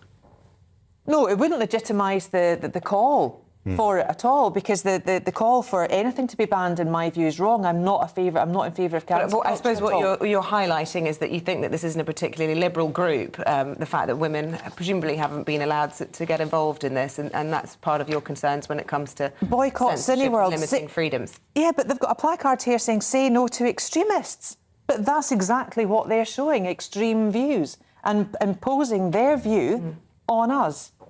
It's them and us and others. Now what about little Lilibet? Yes, Move let's on. talk about Lilibet. I love this and I little shall photograph. suppress my thoughts. Telegraph, page 3. People shouting the odds outside cinemas. Well, here's an interesting thing, isn't it? Everyone thought that Harry and Meghan would arrive and steal the Queen's thunder. Well, they didn't. Everyone thought that Harry and Meghan would be obviously followed by Netflix, multiple cameras for this new blockbuster they're doing. There wasn't much evidence of that. Harry and Meghan's only achievement in going to America for 2 years seems to be that instead of the last time they were in a church with the family, immediately behind their father and William, they're exiled with the sort of, odd cousins of various members of the royal family whose names we can't remember. OK, so it's not been a big success. Now, one of the things, plainly, that Harry has now been tried and convicted of is using family connections, photographs, etc., in order to give credibility to what he has to say. And so the Telegraph says, page 3, Queen keeps her first meeting with Lilibet, a family affair. She refused to allow a private photographer to attend her first meeting, which suggests, actually, the Royals always used to be accused of having crummy PR and not really knowing what they're doing. They handled them beautifully because they gave them honour, just not as much honour as perhaps they might have wanted. And she's met her great-granddaughter, and I hope it all went well and that everybody enjoyed it, including the little girl herself. But there's no photographs of that. I think, cunning plan, well done. Yeah. And well done you for coming out with a positive spin. Yeah. I don't quite recognise you. You see me as a pillar of negativity. What have you done with David Mellor? I'm going to go off and drink some poison coffee. By the way, the stuff I've just been drinking. Pretty much is. Yeah. Tell you what, we're just going to have to pause the paper review there because we can speak to Sarah Jones, the Shadow Minister for Policing and Fire, who joins us to talk about the ongoing problems for the Conservative Party, for the government, also, of course, PMQs, which takes place later today. Sarah, very good morning to you. First of all, you need Boris Johnson to stay there, don't you? Because from what I can see, Labour defines itself by not being Boris Johnson, not by its policies. No, we really do not want Boris Johnson to stay there. We've been calling for him to go for months. And there is a basic principle of integrity at stake here, which is pulling, I think, all politicians down. I think the tune that the Prime Minister likes to play is, we're all the same, all politicians, all parties, we're all acting in the same way, we're all disregarding the rules, which is patently not true. And, it's sad that the Conservatives had the opportunity on Monday to make a decision. Lots of Conservatives made the decision that he should go from all different wings of the Conservative Party, which was interesting in itself. But sadly, the majority have backed him. And this is going to go on and on when we have a cost of living crisis, when we have a lot of problems that we need to focus on. Really, they need to do the right thing and remove Boris Johnson and replace him with somebody else. Who knows what the future will be for Boris Johnson and indeed for the Conservatives and in terms of holding on to power. But, I mean, you guys have been out of power for so long now. Does it really feel to you as though you are a government in waiting? I mean, looking from the outside in, it doesn't feel as though you are up and ready to go, given the opportunities that could well be coming your way. I think if you look at the way the government have finally responded to what the Labour Party's been calling for months, the windfall tax, so that we can support people who are in real need, you see that it's the Labour Party that's setting the agenda now, not the Conservatives. The Conservatives will dazzle us with all kinds of policies that don't amount to very much, but it's the Labour Party that would have an emergency budget. It's the Labour Party that would support those in need the most, that would try and get the economy moving, which is the thing that the government over the last 10 years have palpably failed to do. It's the Labour Party that would reform business rates, which are so unfair for those small businesses, and would cut them now to support businesses who are struggling. It's the Labour Party who have the ideas.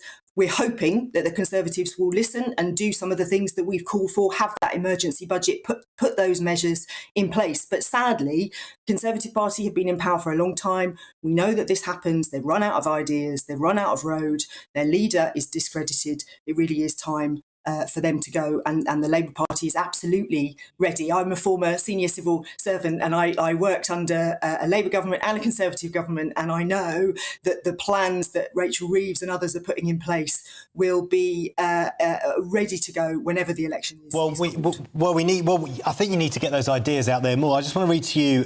This is from a friend of mine who's a serving police officer. Says, I don't care that Starmer is a bit boring, he just needs more ideas. The country is panicking with food prices and heating, so chuck sensible ideas out there. I agree with the windfall tax, but come up with more. And that's the point, isn't it? That once Boris Johnson goes, you can't just keep talking about honesty and integrity. People are going to ask, what can Labour do for us? And you touched on it a little bit there. You said you'd reduce business rates, but talking about nebulous ideas like we're just going to grow the economy, we're going to support people more. You need to talk about how you're going to do that and come out with clear, detailed policies so that people understand what Labour is about. Absolutely, of course. And, at the time of the election, there'll be a full manifesto. But just to give you some examples, the government have designed a package of support for people, including people with 2 or 3 homes. There are hundreds of millions of pounds going to people who have 3 homes, 2 homes. That's a waste of money. We would put that money somewhere else. We would have supported those on the lower incomes more. We would reform universal credit so that there's a fair benefit system that helps people get into work. And we have a huge package of policies around how we would deliver climate change, which is about insulating homes, which will create jobs, investing in energy, investing in our businesses. We would reform workers' rights so we don't have these 0 hours contracts. Well, I want to ask you on workers' rights specifically. Forgive me for interrupting, but we're limited on time. I just want to ask you, how would you handle this, the biggest rail strike in a generation, the RMT union at loggerheads with the government? What would your position be on that? Well, we want everyone to get around the table and resolve this. Nobody wants a strike. Well, the Conservatives would say the same. How would you do that? Would you give them a pay rise? Would you give the RMT the pay rise that it's looking for its members?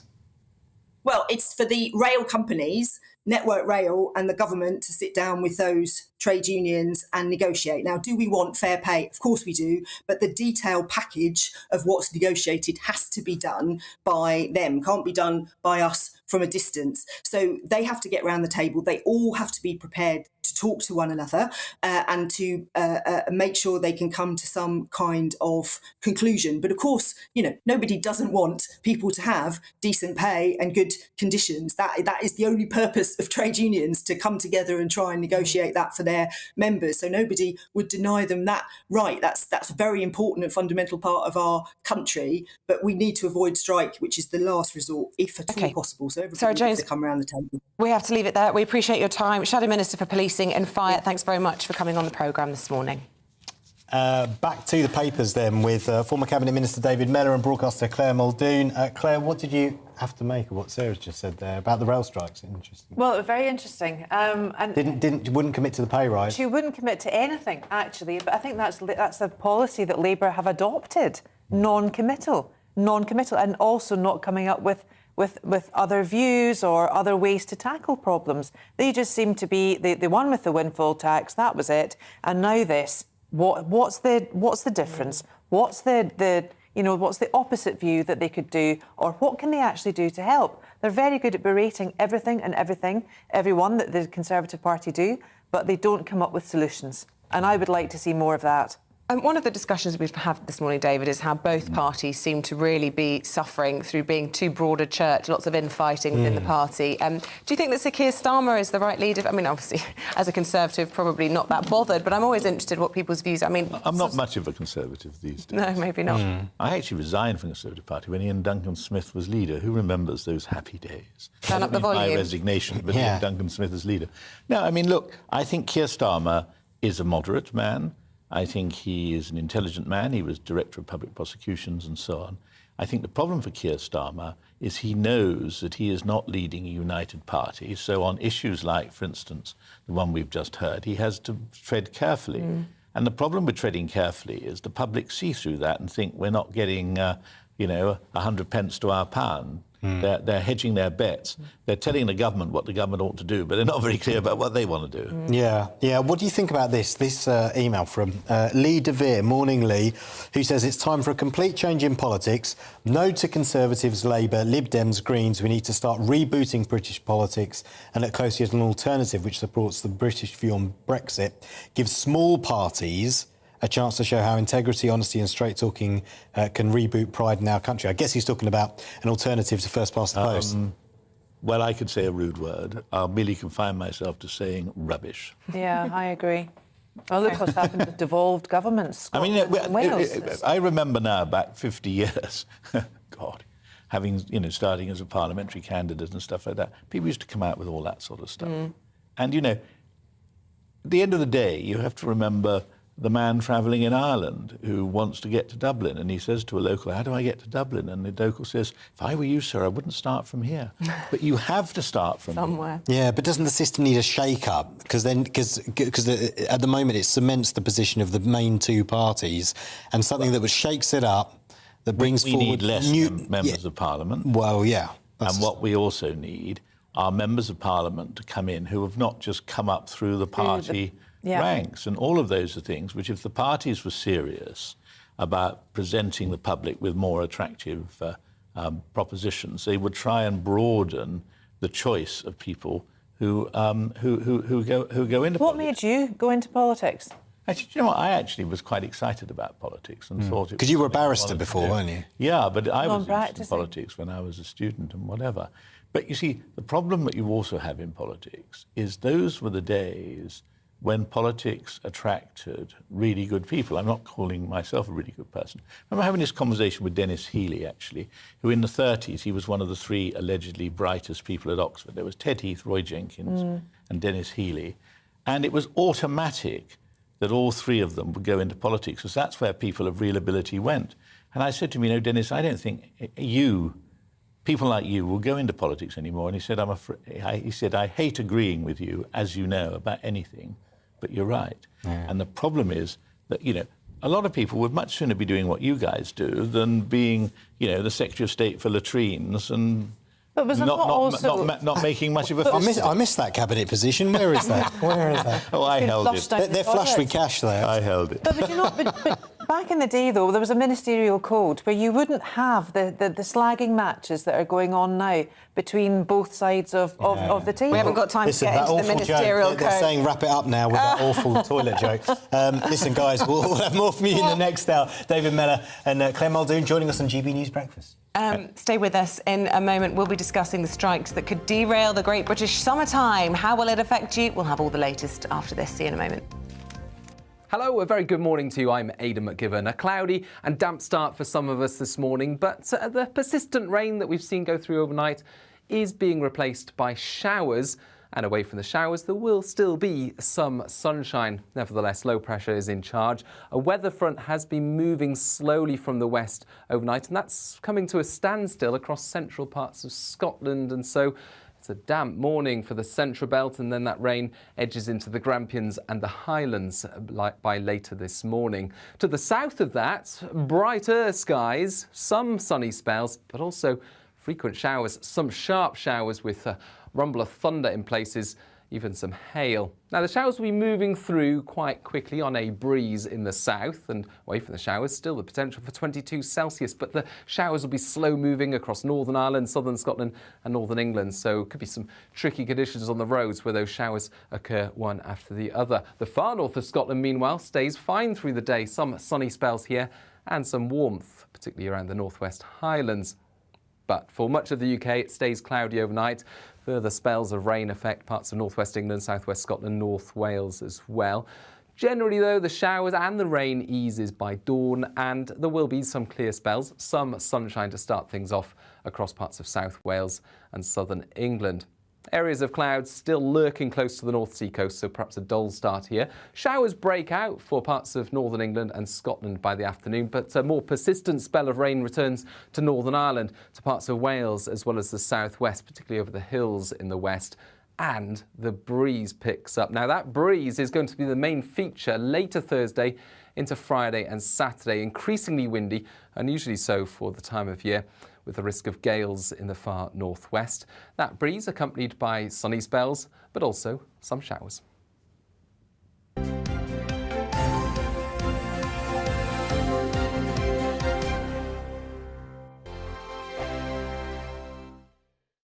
We are GB News. We're right across this great nation. On TV, on radio, on digital. Absolutely everywhere. We don't talk down to you. We embrace all voices. With honest and civilised conversation. We're not part of the establishment. We're one of you. And we're only getting started. Join us on GB News, The People's Channel. Britain's news channel. Every morning from 6 o'clock, we'll wake you up with GB News Breakfast with all the stories you didn't know from the night before. So whether it's serious news, entertainment, or your own views from all over our great nation, we're here to kick off your day with a smile. And the national media should be reflecting and reporting what's happening here. You will notice the northwestern accents. Whether you're with us on TV, radio, or online, every morning, it's breakfast from 6 a.m. Hope you can join us. Join us for Ministry of Offence, the comedy panel show that's just like the news, in that the left fights the right and it doesn't really seem to matter who wins. We cover the big stories. It was in fact a troop of baboons and not angry vegans. I like that. And the really important stories. Fat naked cow gets stuck in swimming pool. It's a headline in a lot of local newspapers. Yeah. We're on the same team, Nick. Yeah, but I'm just helping you. Join us for Ministry of Offence, Saturday nights, 8 o'clock on GB News. I'm Dan Wootton. Join me Monday to Thursday from 9 to 11 for the feistiest and most fun news debate on TV, where free speech reigns. I'll bring you a sharp take on the day's biggest stories, bombshell newsmaker interviews, and A-list guests. And I guarantee you, no spin, no bias, no censorship, and no reason to go to bed. That's Dan Wootton tonight, Monday to Thursdays from 9 on GB News.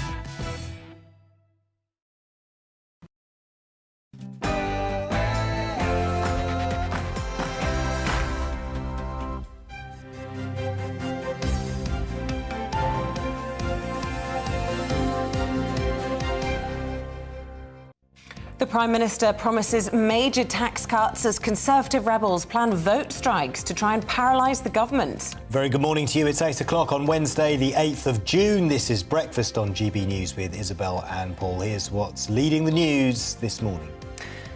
The Prime Minister has laid out plans to tackle the soaring tax burden and ease the cost of living in a bid to win back Conservative MPs after Monday's confidence vote. It comes as rebel Tories reportedly plot vote strikes to paralyse the government's legislative agenda.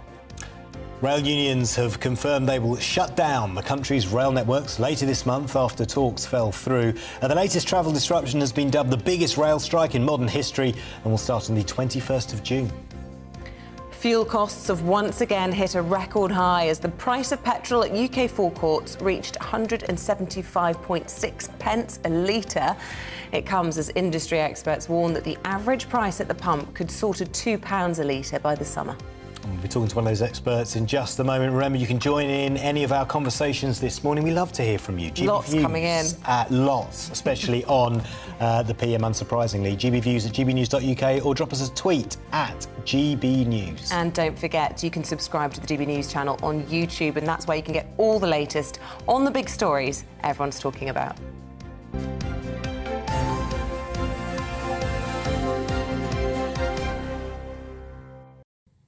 So let's get some more then on those strike dates that have been announced on the railway, where workers will take part in a 3-day national strike. That will be later this month, threatening major summer travel disruption across the UK. The RMT union said it will shut down the country's railway network on the 21st, 23rd and 25th of June after talks over pay and redundancies fell through. Let's get more from travel correspondent at The Independent, Simon Calder, who is at King's Cross Station for us this morning. Simon, this is going to be a very big strike on the railway that we haven't had for a long time. We haven't had this degree of disruption, I don't think, since 1989. And funnily enough, yes, I was around then, and I'm afraid that a lot of the noises that I'm hearing from the various players in this dispute are pretty similar to those difficult days. Same time of year, actually, same sort of dispute, worries about pay particularly, but also jobs and working conditions. And that dragged on for weeks. In the end, it ended with the government, and of course this was when the railway was fully nationalised, giving them a pretty healthy pay rise. But in the meantime, of course, it was the poor old passengers who suffered, and that's what we're going to see on Tuesday the 21st, Thursday the 23rd, Saturday the 25th of June. And there's also going to be disruption. That's part of the way that the RMT union has planned this on the Wednesday the 24th. And 22nd and Friday the 24th as well. Loads of big events going on. It's leading up to Glastonbury, a couple of big gigs in Hyde Park here in London, Rolling Stones and Elton John, and a test match in Headingley, athletics in Manchester. So, yeah, it's going to cause, I'm afraid, an awful lot of disruption. And as you say, both sides so far apart. I mean, how hopeful are you that some sort of resolution could be reached? I mean, the implications of this, as you say, are huge for ordinary people. Yeah, look, I'm really, really sorry. Somebody's actually, I've been talking to a few passengers here. Somebody said, what are the chances of it being called off? And I said, I'm afraid it's 100 to 1. And that's because, first of all, as you say, the union is absolutely dug in. They say that they are wanting to bring the national railway network to a standstill. And effectively, the noises I'm hearing from the union is that this is just an opening salvo. Meanwhile, while this technically involves Network Rail, who run the infrastructure, the stations, big stations, the track, and in particular the signalling, plus 13 train operators, effectively the government is deciding what can and cannot be promised by the employer's side. And actually, both sides, the government and the union, have some interest in seeing what happens if a strike goes ahead. The union betting, we can shut things down just like we did in the late 1980s, and we will effectively say we will get those pay rises we deserve. They've been doing the rounds this morning, saying that the average worker maybe earns about £27,000 a year. They've had a pay freeze for 3 years. They want some decent pay and also guarantees on no compulsory job losses and no significant changes to working conditions. The government, meanwhile, thinks, hang on, things have changed since the 80s, and in particular, people aren't commuting from Woking, from Slough, from Stevenage, from Basildon in the numbers that they were, and the strike is not going to have so much of an effect. But meanwhile, poor old passenger caught in the middle, and in particular those leisure passengers who are desperately needed by the industry to replace all the commuters who are only doing 2 days a week. Is there a danger that the RMT coordinate the strikes in London with the strikes on the rest of the network, so the capital's paralysed as well as the rest of the country? Yeah, in fact, it's going to be a Strike Plus Day on Midsummer's Day, Tuesday the 21st of June. We are going to see the London Underground strike, which is a completely separate dispute. Although basically pay, jobs, etc., are very much part of it. That has been coordinated so that effectively, there's several million people who presumably could replace their rail commute with a tube commute. Well, that's not going to be possible on that Tuesday. Yeah, the idea is to make a huge impact, force the government to effectively say, all right, we'll be serious about raising your pay and so on. But of course, anything the government does will be seen as a signal for this is setting the setting the rates for public sector pay awards. So that's why I am despondent, I'm afraid, on behalf of rail travellers, and I'm already looking at long-distance coach alternatives for my travel plans. I'm glad to say that National Express, Flixbus, Megabus, all offering good services on the strike days, and if you get in quick, you'll get some pretty good fares too. Well, that might be the case, but aviation also looking woeful at the moment. We haven't got time to get into that, but Simon, as ever, thank you for that overview. We appreciate it. Yeah, taking the bus or jumping in the car, not necessarily a great idea, is it? Unless you've got a bike well, these days, you're in trouble. Well, exactly, basically because fuel costs have once again hit a record high, with the price of petrol at UK forecourts reaching 175.6p a litre. And the RAC boss has now warned that the average price at the pump could soar to £2 a litre. It is already in some places as high as that. That's by this summer. Let's bring in Howard Cox. He joins us in the studio this morning. He's the founder of Fair Fuel UK. Welcome to the programme. Thanks for coming in.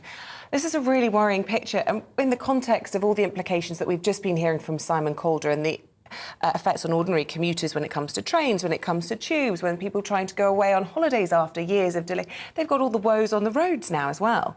Well, it's good old Joe Public getting it in the neck again, and the situation is the government could sort this all out, particularly with fuel prices, because pump prices are at the moment something like 15 to 20p higher than they should be, simply because there's opportunistic profiteering further up in the fuel supply chain.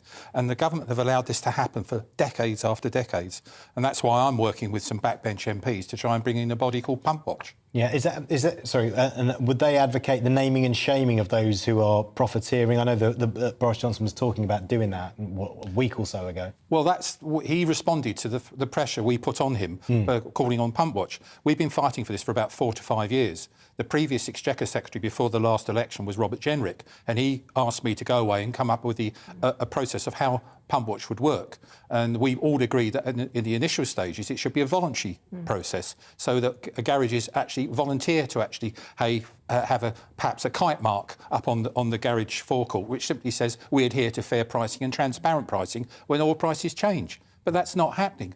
We're seeing a situation now, we're at $120 a barrel of oil at the moment. When it was $120 a barrel about 4 months ago, pump prices are 40 pence cheaper. So what's happening? What is this calculation? Why is it so opaque? Why is it so secretive? All we want, everyone to make a fair profit in the fuel supply chain. And please don't blame the retailers, the independent garages. They unfortunately are getting in the net from people going, why are prices so high? It is further up the fuel supply chain, up in with wholesalers and the oil companies. And what about the tax on the fuel, though? I mean that's a huge part of the price, and not just the fuel duty. We're talking about the VAT, which drives that fuel duty. A lot of people saying it should be cut. Or even, You've got 5 pence off. What are you complaining about? Well, yeah. we all saw that, didn't we? The thing is, I mean, I've been fighting for the last 13 years, and one reason why our campaign is successful, we got a fuel duty cut in that freeze for 13 years. We got that 5p cut. Wow, whoopee! No one saw it. None of our supporters. We got 1.7 million supporters, and they are crippled by these prices at the moment. There are even people who can't get to medical appointments because they can't afford to fill their car. And look, we started by talking about a good old Joe Public getting it in the neck, but it is wider than that. We've heard from a farmer this morning talking about the implications on his business. We talk a lot about HGV drivers on this programme, and this in general is just bad for the economy. Absolutely right. It's common sense to think if you put more disposable income into people's pockets, they spend. At the moment, they're spending money on just getting to work or having to do things. I mean, we've done a survey with our supporters, and something like just the weekly shop has now become a monthly shop. They can't afford to go out every week like they used to do. So it's impacting on the high street. Your point is very valid. We're backed by the Road Haulage Association, and something like the average trucker is spending something like 50 to 60% of their daily income on fuel.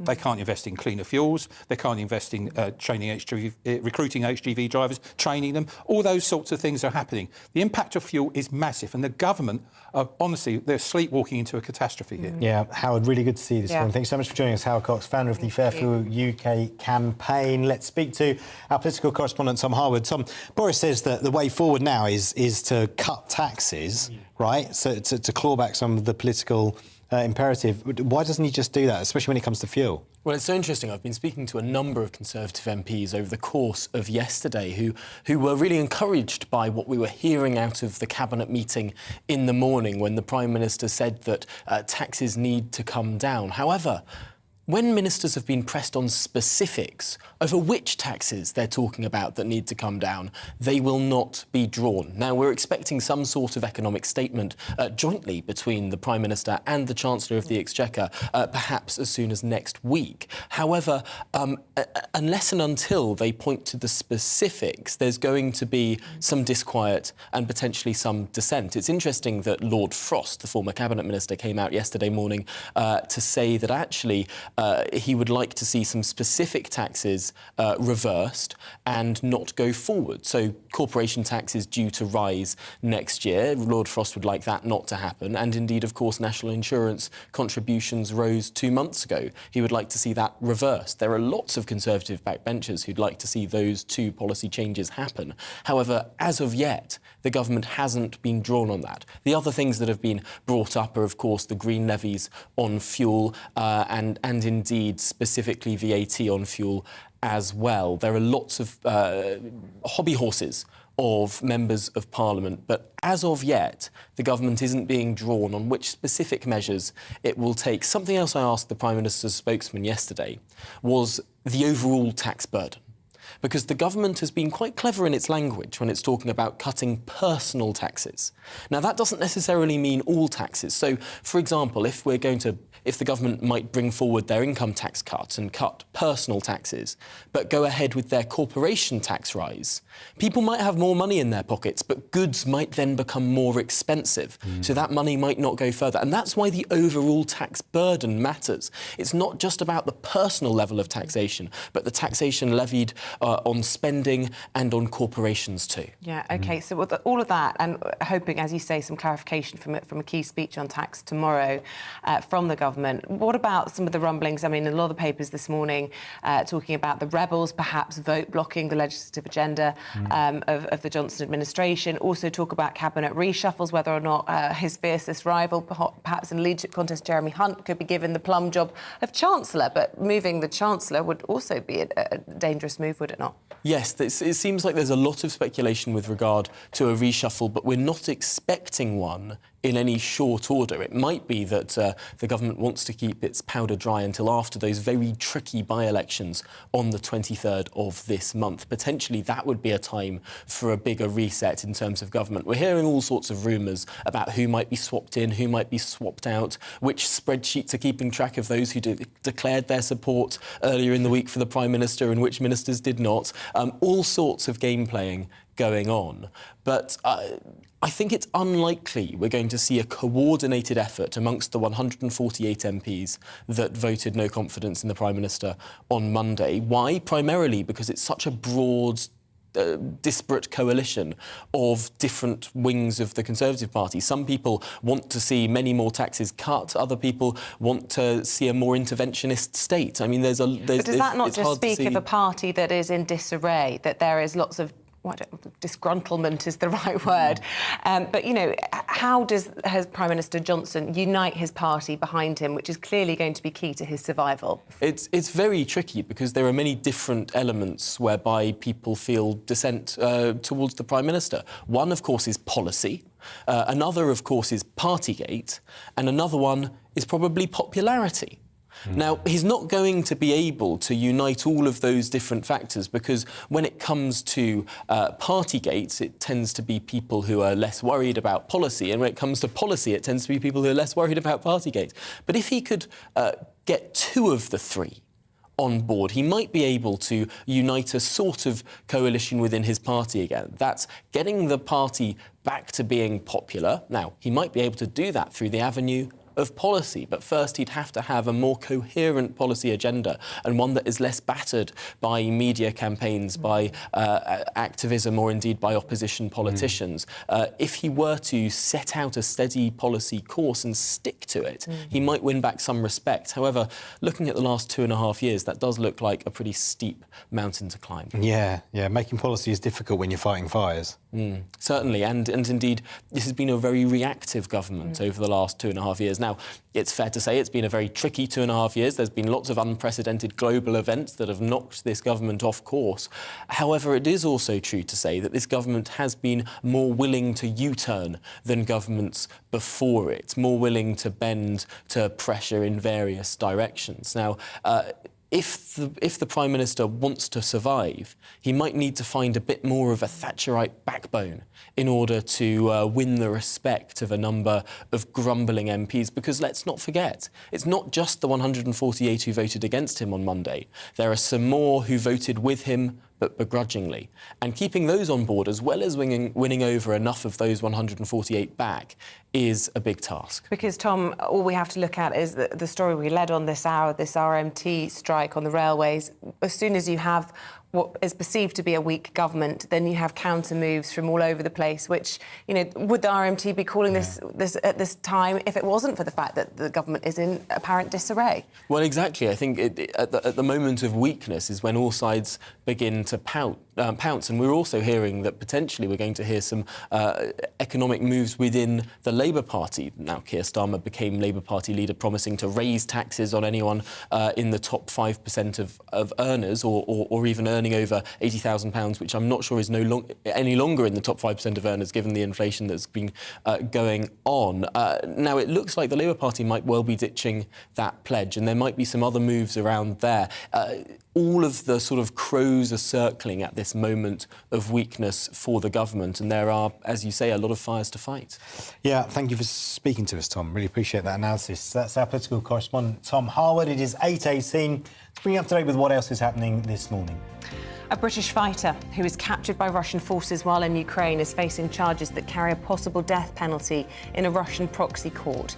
Aidan Aslin is one of 3 men accused of being mercenaries for Ukrainian forces. Aidan's family have released a statement thanking their supporters and saying they're working with the Foreign Office to try to bring him home. The Health Secretary is promising the biggest shake-up in NHS leadership in decades after a review found evidence of discrimination and bullying in the sector. The report concluded there's institutional inadequacy in how management is trained and valued. Sajid Javid says the findings are stark and show the need for urgent improvements. Sir David Attenborough is to receive a second knighthood for services to television broadcasting and to conservation. The Prince of Wales is to appoint Sir David as a Knight Grand Cross of the Order of St Michael and St George at an investiture ceremony at Windsor Castle later today.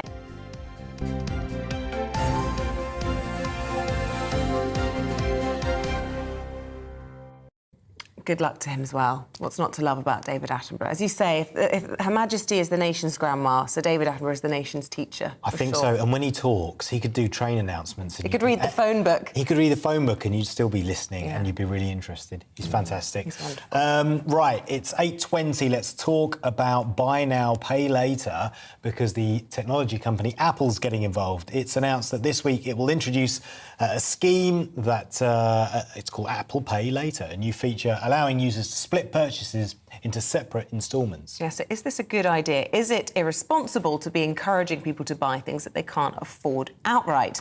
Well, we're joined now by money and consumer expert Sue Hayward. A very good morning to you, Sue. On the face of it, is this just Apple moving with the times, or is this possibly bringing people into a bit more of a temptation to spend when they're already overstretched? Well, this is it. I mean, Apple's sort of jumping on the bandwagon, if you like, of the buy now, pay later market and almost planning to take a bite out of it. I guess the really important thing to say is that, of course, this is going to apply in the US It's going to be introduced in the autumn. So right now, Apple have said it will be something they'll be launching in the US. Right now, there are no plans to actually introduce it over here. But of course, already Apple Pay, you can use if you've got an Apple phone. So who knows in the future whether or not it will be something that they may later decide will be introduced here. But say in the moment, it's in the US, but it's one of these things. Once again, it's a case of it's just making everything easier to buy now, pay later, split the payments. It all sounds terribly easy. But of course, if you do that every time you shop, it is so easy to lose track of the payments. And of course, in some cases, as we know, certainly here with the likes of Klarna, ClearPay and the others, if you don't actually, or if you miss a payment, you can rack up some late payment fees. So it's not quite as easy and free, if you like, as it sounds. Yeah, Citizens Advice say they've published some research today saying that half of 18 to 34-year-olds use different types of credit, such as credit cards or borrowing from family, to make payments on those buy now, pay later schemes, and that young shoppers are risking building up debts. They're particularly vulnerable to this.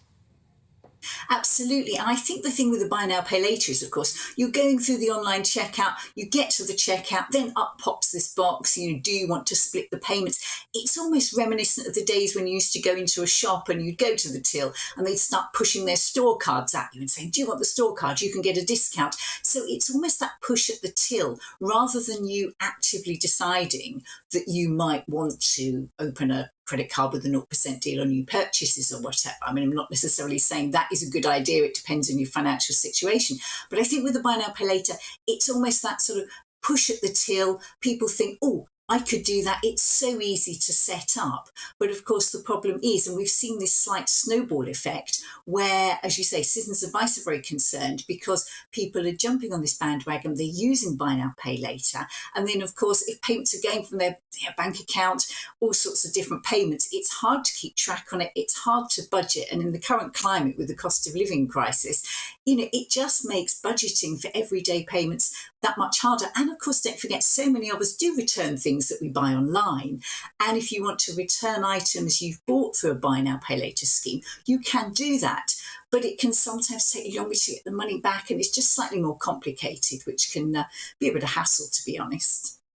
Tighter regulation. I mean, it's pretty widespread and accepted that when it comes to loan sharks, most people see it as sort of immoral. Would you go so far as to say that some of this is frankly immoral, preying on people during a cost of living crisis? We're seeing that globally. Apple's fully aware of the situation. It's not just unique to the UK. They're dealing with similar things in the United States. Are they sort of profiteering perhaps when people are vulnerable? And would you go so far as a consumer expert to cast a moral view on that?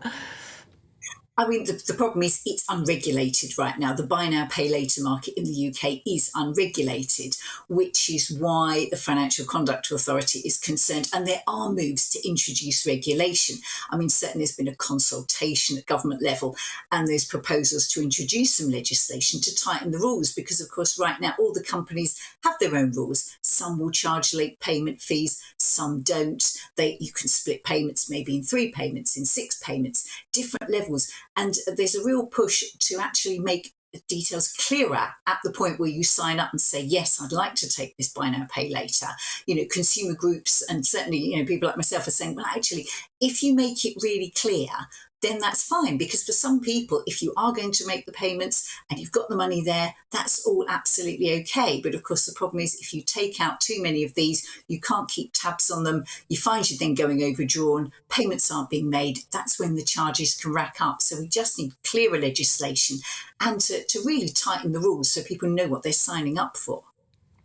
Listen, Sue, really good to talk to you this morning. Sue Hayward, consumer expert, thank you for speaking to us. I guess you just need more personal control, but it's difficult, isn't it? But especially when we're in a cost of living crisis. Yeah, easily said, but not always that easy to practice. Right, after this, when we're talking about something really interesting, whether you're a fan of the COVID vaccine or not, put all of that to one side because it could have a side effect that could actually be quite surprising. We'll be talking to Dr. Frankie about its implications when it comes to cancer care. That's after your Wednesday forecast.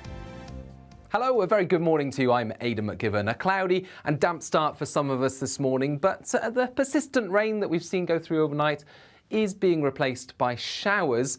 And away from the showers, there will still be some sunshine. Nevertheless, low pressure is in charge. A weather front has been moving slowly from the west overnight, and that's coming to a standstill across central parts of Scotland. And so it's a damp morning for the central belt, and then that rain edges into the Grampians and the Highlands by later this morning. To the south of that, brighter skies, some sunny spells, but also frequent showers, some sharp showers with rumble of thunder in places, even some hail. Now the showers will be moving through quite quickly on a breeze in the south, and away from the showers still the potential for 22 Celsius, but the showers will be slow moving across Northern Ireland, Southern Scotland and Northern England, so could be some tricky conditions on the roads where those showers occur one after the other. The far north of Scotland meanwhile stays fine through the day, some sunny spells here and some warmth, particularly around the northwest Highlands.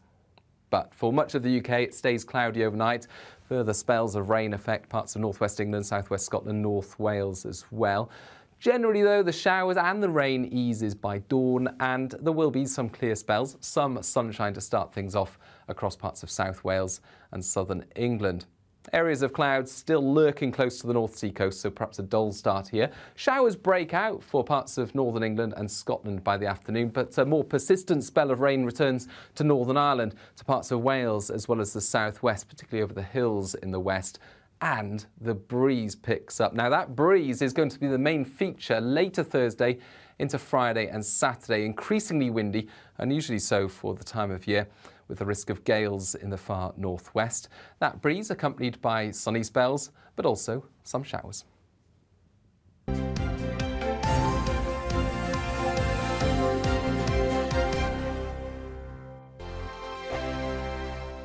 We are GB News. We're right across this great nation. On TV, On radio, on digital. Absolutely everywhere. We don't talk down to you. We embrace all voices.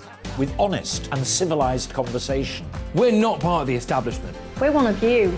And we're only getting started. Join us on GB News, The People's Channel. Britain's news channel. Every morning from 6 o'clock, we'll wake you up with GB News Breakfast with all the stories you didn't know from the night before. So whether it's serious news, entertainment, or your own views from all over our great nation, we're here to kick off your day with a smile. The national media should be reflecting and reporting what's happening here. You will notice the northwestern accents. Whether you're with us on TV, radio, or online, every morning, it's breakfast from 6 a.m. Hope you can join us. Join us for Ministry of Defence, the comedy panel show that's just like the news, in that the left fights the right and it doesn't really seem to matter who wins. We cover the big stories. It was in fact a troop of baboons and not angry vegans. I like that. And the really important stories. Fat naked cow gets stuck in swimming pool. It's a headline in a lot of local newspapers. Yeah. we're on the same team, Nick. Yeah, but I'm just helping you. Join us for Ministry of Defence, Saturday nights, 8 o'clock on GB News. I'm Dan Wootton. Join me Monday to Thursday from 9 to 11 for the feistiest and most fun news debate on TV, where free speech reigns. I'll bring you a sharp take on the day's biggest stories, bombshell newsmaker interviews, and A-list guests. And I guarantee you, no spin, no bias, no censorship, and no reason to go to bed. That's Dan Wootton tonight, Monday to Thursdays from 9 on GB News.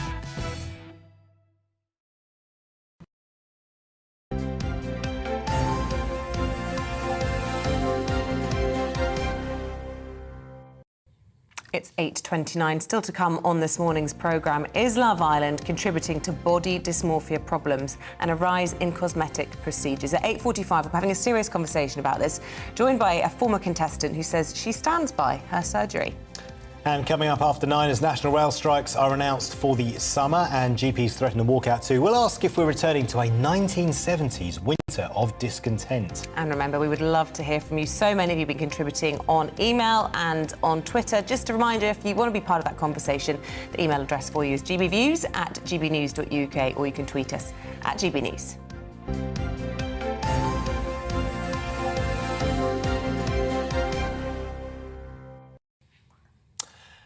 Some good news now. Potentially, maybe the seeds, the kernel of the beginnings of a potential cure for cancer, which sounds good. A recent trial of the cancer drug dostarlimab, I probably said that wrong, left doctors stunned after it appeared to cure 18 patients in the US of cancer in a recent trial. So what does this mean for other cancer sufferers, and are we on the verge of finding a cure? Well, Dr. Frankie joins us now with her thoughts. Always lovely to see you, Dr. Frankie Jackson-Spence. This is specifically a trial that's looked at cancer sufferers with pancreatic cancer, is it? Am I right in thinking? So this drug that you're talking about is actually for colorectal cancer. OK. So this was yesterday's story. So dostarlimab is a monoclonal antibody that targets a specific protein that is expressed on the cells of some forms of colorectal cancer.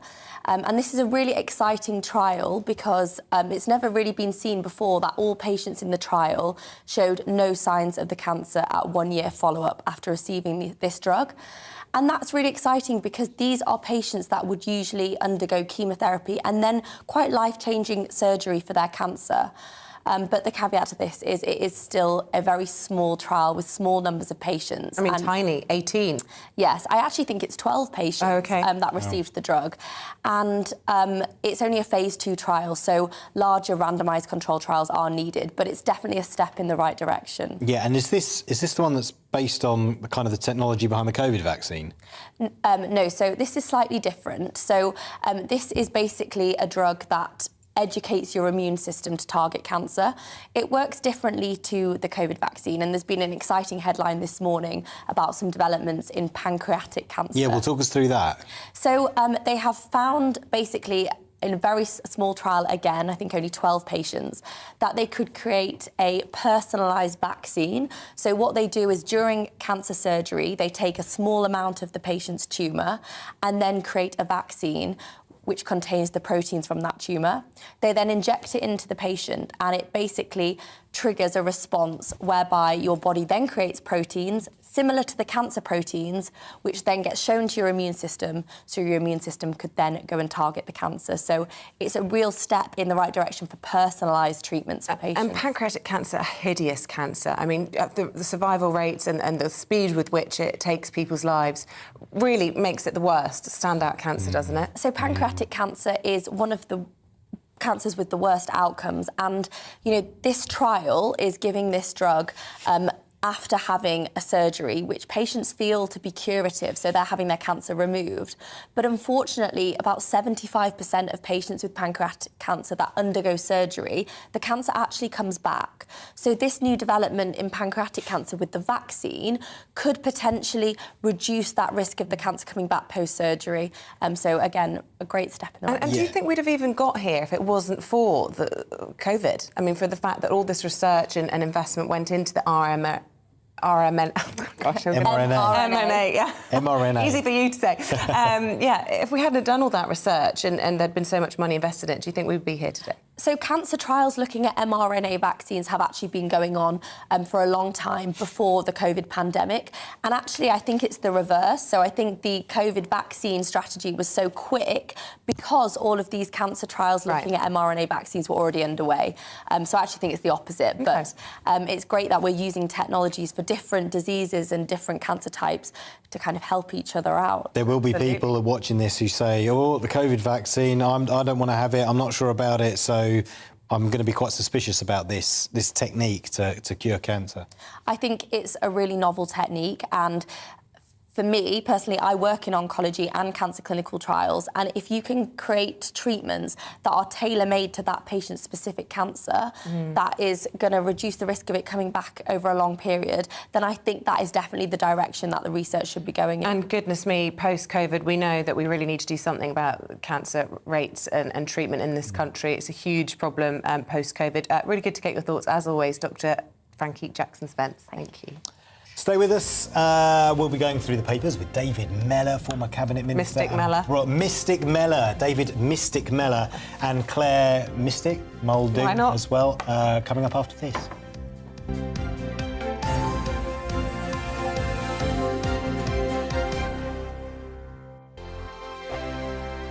We are GB News. We're right across this great nation. On TV. On radio, on digital. Absolutely everywhere. We don't talk down to you. We embrace all voices.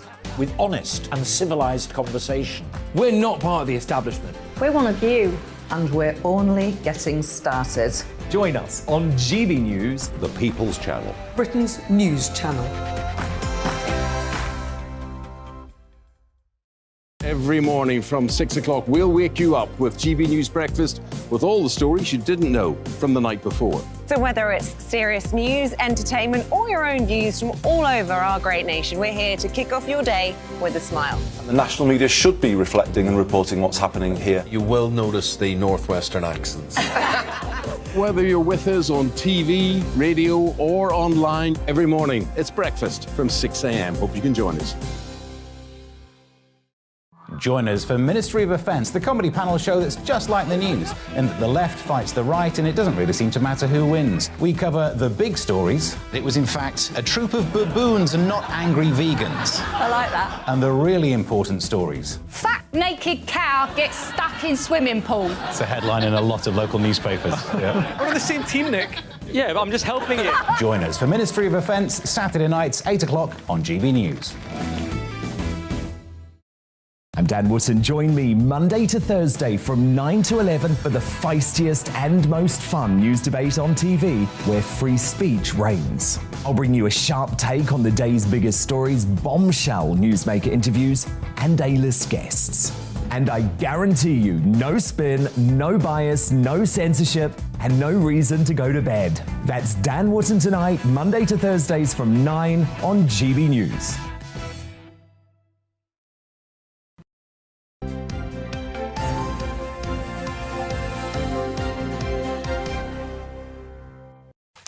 Time to go through the papers one last time with David Mellor and Claire Muldoon. It's 8:37. We're going to try and do a Boris Johnson free paper review this time, because I think we've talked about it quite substantially throughout the course of the morning. Claire, let's talk about some of the other important issues in the papers today. This is inside the Daily Mail, talking about sexism in the NHS. Yeah, this is an article that's here on the Daily Mail, but some other articles, some other newspapers have covered it. It's the NHS Advice website which drops the word women. Now, single-handedly, people might think, well, why are you up in arms about that? You know, we need to get on with things. We're very, you know, this gender identity kind of culture, come on. What's the point? Well, the point is, and it's quite clearly shown here through scientific research, that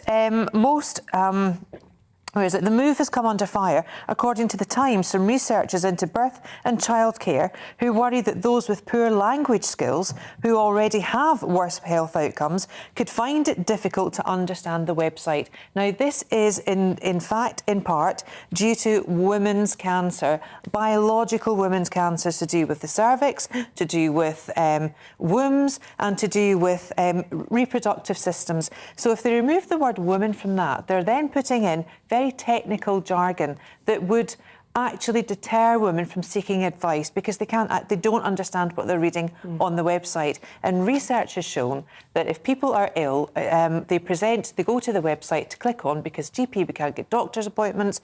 So often people will go to Dr. Google, or they'll find the NHS website, they will try and put in keywords. But if these keywords, and forgive me if you think I'm wrong here, but women's pretty key when you're dealing with women's reproductive organs. So are they being held unaccountable for this, or is this being challenged? I mean, why is the NHS falling into this trap so often when it comes to, as you say, if it has negative outcomes for women's health? Yeah, who's challenging that? The irony of that, you know, is what they're trying to promote, deter. The very first thing that needs to be, who does this, is to apply who needs to listen to the rest of this. Then you can give them the information. A spokesman for NHS Digital said it had updated the web pages to keep them in line with the best clinical evidence and make them as helpful as possible to everyone who needs them. But it's just women that needs these pages. We need to stop this. It's getting out of hand. David? No, I mean, I'm out of my depth with this one, really. Right. Okay. It's the discussion of the age, though, isn't it? Yeah. And I always think that you know, whether or not it's going to be the defining sort of period of our age, really. Is critical gender thought. I mean, we're full of it. It's covering in sports, it's covered in education, it's covering all across the vista. Yeah, GBViews at gbnews.uk if you want to get involved with the conversation on that one. David. Smoking. Smoking in The Guardian, talking about a legal age for smoking raised to 21. It's interesting, The Guardian puts this on page 1 and there's a more extensive coverage on page 2.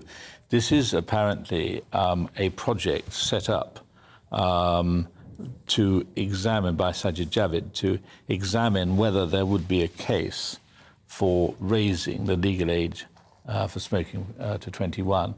And, you know, I mean, if we're bearing down on smoking, and there seems to a lot of success seems to have been established in doing that, this is the next obvious step, isn't it? Is it actually going to make much difference? I mean, from what I understand it, when you look at who does smoke, they tend to be older anyway. Yeah, maybe, but I think that, you know, and of course there's no single solution, but I think once you make it illegal, even if not everyone abides by that, I think that it puts pressure on those who sell cigarettes and also puts pressure within families on young people not to smoke. I mean, I am astonished at how successful the anti-smoking campaigns have been and how little public smoking you see around. I mean, I just think back to my younger days. You couldn't go into a pub without, you know, feeling your way through. My university days, all my clothes stink after a night out. All of our younger days. But I don't think people are smoking less. I really don't. So I don't necessarily think it's worked. I think this message of making it illegal from age of 21 is sending out the health message that smoking seriously harms you. And there's a huge detrimental effect to your health if you choose to smoke. Now, there's an article as well here in the Daily Star about kids vape smoking like 50 cigarettes. The vapes that they're smoking is like smoking 50 cigarettes with the level of nicotine in it. Kids, and I think it's primarily aimed at children, start smoking now aged 14, I believe. And it's illegal for them to get them, but they still manage to procure them. And these vapes are so harmful. They can only cost about £4. They provide up to 600 puffs, equivalent to 40 to 50 cigarettes. That's astounding. And yet we've had... And they're marketed as being healthy. Yeah, and a kid's going to take any notice of it. No, they're not. Because when when you want to have a drink and you're, I don't know, 15, 16, 17, you know, you get your fake ID and do a coat on, it's the fact that you can't do it means you want to do it. But it's the sense that it's cool to smoke that was so prevalent, you know, when all of us were growing up. Yeah. Is it still? I'm not sure. I think it is. And they smoke roll-ups. Cool I think it's still cool. Not in the same way. It's not on TV, it's not in films, you don't see anyone. They don't need it. They don't need it. They smoke roll-ups. It's all over Instagram. It's all over social media. They're sitting there with their bottle. I know, I've got kids. Yeah. They do it. One of them does. Yeah. At least. Yeah. What do you say to them? Well, what can I say? She's now 19. Do you say you look cool? No, of course not. Yeah. She's beautiful, but I don't say she looks cool. Yeah. OK, moving on. Speaking of beautiful, Emma Raducanu, is she going to be able to play in Wimbledon in 3 weeks' time, David? Well, this is a great sad story, isn't it? Because I remember watching every round that she played in the US and thinking how wonderful. Out of a clear blue sky, as it were, has come someone who was going to take British women's tennis back to the top. And, you know, I know one of the last, in fact, we're going to Wimbledon, one of the last women to have won Wimbledon. And if I say to you, she won the women's singles Wimbledon in 1961, and I think two have done so since. It's a desperate journey. I even remember letting 4 bulls roam around my garden in Dorset. I was so, I was frightened of them and thought it was safer watching Emma Raducanu. But the truth of the matter is, it's gone off, hasn't it? She's gone off the boil. She's gone off the boil, but I think she just demonstrates how tough it is at the top of the sport. And I think, you know, we all so quickly get disappointed in our stars, Andy Murray when he's injured, Emma Raducanu with her injuries. But to be at that level, competitive level, she's clearly got the ability. It's just that there have been plenty of things that have been beyond her, whether it's been the blisters that she suffered from, this rib injury that she's got. You know, you need a lot of luck as well. I tell you what I think. In addition to that, I think she's got great talent. Where I think she made a mistake was getting rid of her coach. Almost immediately it was over. And then she had another coach, and that didn't work out. Look, at the end of it all, she's only going to succeed if she is mentally right for all of these tournaments, because the difference between winning and losing is very, very small as against, watching a real quality player against an ordinary player. All these players are first class. How do they maintain it? And they maintain it by having an iron will. Yeah. And she needs to get somebody who can help her through the down times and make her see that it's meant. She's got to be physically prepared. Maybe she isn't, but mentally prepared, that is even more. As Andy Murray proved when he got in. Was it Ivan Lendl? No, who was it? It was Ivan Lendl. Yeah, and then he started winning trophies, didn't he? Because it was all Lendl was, a very fine player. Never got his due because he was, not a guy who went out to charm people. But my gosh, he was effective. And at the end of the day, you win not on charm but on capability. John McEnroe made that very same point. You can't be serious. You cannot be serious. Sorry. At the French Open, and but the difference in having a support network, and he made the comparison with Emma Raducanu there, and saying how important it was for her to have a really good, strong, supportive team, and why that was, a very, very positive part in people winning. But yet you look at Rafa, who I think has got amazing natural talent, against Djokovic, who I think is a trained machine. Very, very different. But Raducanu, I think we have to give her a due. She's only, 19? Well, just post A-level. She's got about another 11 years left. That's a great point. So does it matter even if she does miss this Wimbledon? She's so young. And also, this tournament has no ATP ranking points because of the omission of Russian and Ukrainian athletes. So professionally, she's not missing out. I think she should just take the time out, do Queens if she can, just don't, and then come back fitter and stronger for the Birmingham Open maybe in November. But, people do sometimes decide that they need to recreate their talent and their capability, and they just do step away. What would be the harm if, having done what she's done, she stepped away for 6 to 12 months and got herself completely sorted out to a life that wasn't, a teenager doing her A-levels and a bit of tennis on the side. Covering the front of Vogue magazine. To doing what she's now doing. Yeah. But what worries me, if she carries on the way she is, she will not succeed, and that'll be a huge disappointment, not just to her, but to the rest of us. Yeah. Well, we wish her well and a speedy recovery. Yeah. How are we doing for time? We've got time for another story or... No, a quick one. OK, well, let's do this as quickly as we possibly can. We've been talking a lot about the train chaos this morning, David. But, of course, unfortunately, the airport problems rumbling on as well. This is in the Mirror, page 5 this morning. Why can't someone sort out this mess? And newspapers always spend their time, why can't someone sort this mess? They don't sort out many messes themselves. No, they lead on the mess. But look, the reality is that too many people were let go during the problems of the pandemic. And it's now actually getting quite serious, I think. I mean, people are genuinely not travelling for fear that they're not going to be able to get away or they're not going to be able to get back. And it's sad. It's sad. Although if it means more people take their holidays in the UK, maybe that's a good thing. Yeah, well, how are they going to get there? I mean, potentially, we could be looking at like this perfect storm of rail strikes, but where's the front nightmare cover at of the the Sun airport. this morning? I have to just draw attention. It's the strangest front cover, but kind of sums it all up. And this is the people at the back. Well, it's basically showing people can't go anywhere for the summer holidays. The back garden's nice this time of year, Bob. They can't get anywhere on the train. They can't get anywhere on the plane. They're going to have to fire up the old Barbie. If you've got a garden. You can get some fuel. If you've got a garden. If you've got a As garden, we've been doing for the whole of the pandemic. Yeah, indeed. Listen, really good to see you guys this morning. Thank you so much for joining us. Pleasure. Take us through the papers. Pleasure David to be Miller here, thank you. And Claire Muldoon. It is 8:49. Let's bring you up to date with the headlines this morning. Boris Johnson will face MPs and Prime Minister's questions later today for the first time since Monday's confidence vote. Although Mr Johnson won the vote, 40% of his own party said they had no confidence in his leadership. Glastonbury Festival and the England-New Zealand Test match at Headingley in Leeds are amongst the events likely to be affected by a 3-day national strike. Tens of thousands of workers are taking part in the biggest walkout on the network in over 3 decades over potential job cuts and pay freezes. The RMT union says the industrial action will take place on the 21st, 23rd and 25th of June. We'll be talking about that just after 9 o'clock. And Sir David Attenborough is to receive a second knighthood for services to television, broadcasting and to conservation. The Prince of Wales will appoint Sir David as a Knight Grand Cross of the Order of St Michael and St George at an investiture ceremony at Windsor Castle later today.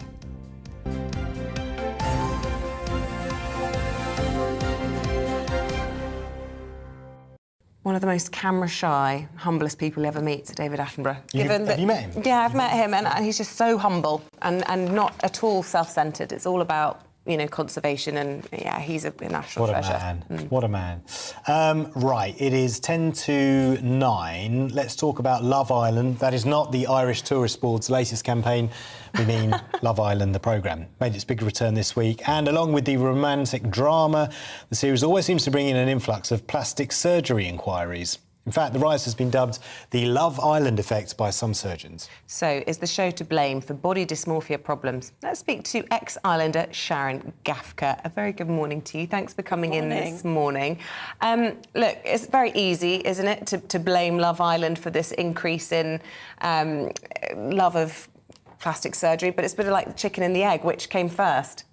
Yeah, no, and I think that's definitely my argument for it. I can understand why Love Island can contribute to the problem, definitely, especially with the massive viewings it does have. But at the same time, you know, I mean, I was never a massive fan of the show. I'd only watched one series before I went on it, and I still had my breast augmentation. So, you know, I don't contribute Love Island to the reason why I had that in the first place.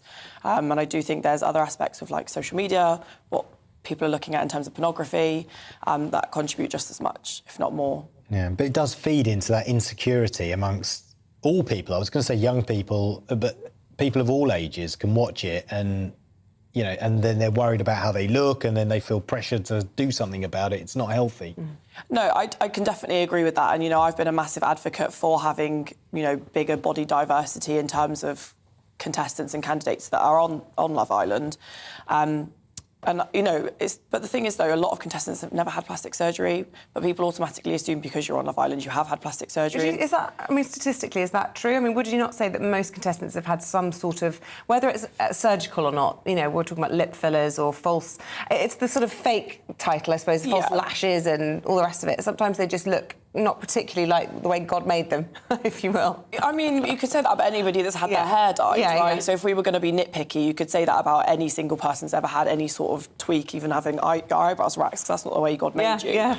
But, you know, in terms of, like, bigger cosmetic procedures, it's really hard to put a finger on it. I do think that, you know, the up-and-coming influx of influencers, and think that I probably put it more down to, like, a Kardashian effect as opposed to a Love Island effect, because they generally have more influence over what a lot of people consider over the bodies than Love Island does, really, in my opinion. But again, I'm one person's opinion. And do you think it's good or bad, you know, the way that young women in particular are wanting to change their appearance? I mean, do you think that there's a lot of body dysmorphia, people actually loathing themselves? I mean, that's never a good thing, and it does upset me, and I do think it's really, really hard. And, you know, I've had to take a step back about what my physical appearance looked like when I was on the show and why I felt the need to have certain treatments done. And, you know, I've had a lot removed and dissolved since I left the show. So tell us a bit about that. So what sort of pressure did you feel, and what have you done to try and change that? Yeah, so I mean, previous to Love Island, I felt like, you know, there was a massive concern from me about whether my heritage would ever make me seem attractive to people. You know, when I grew up, I was never the chosen type of girl or female.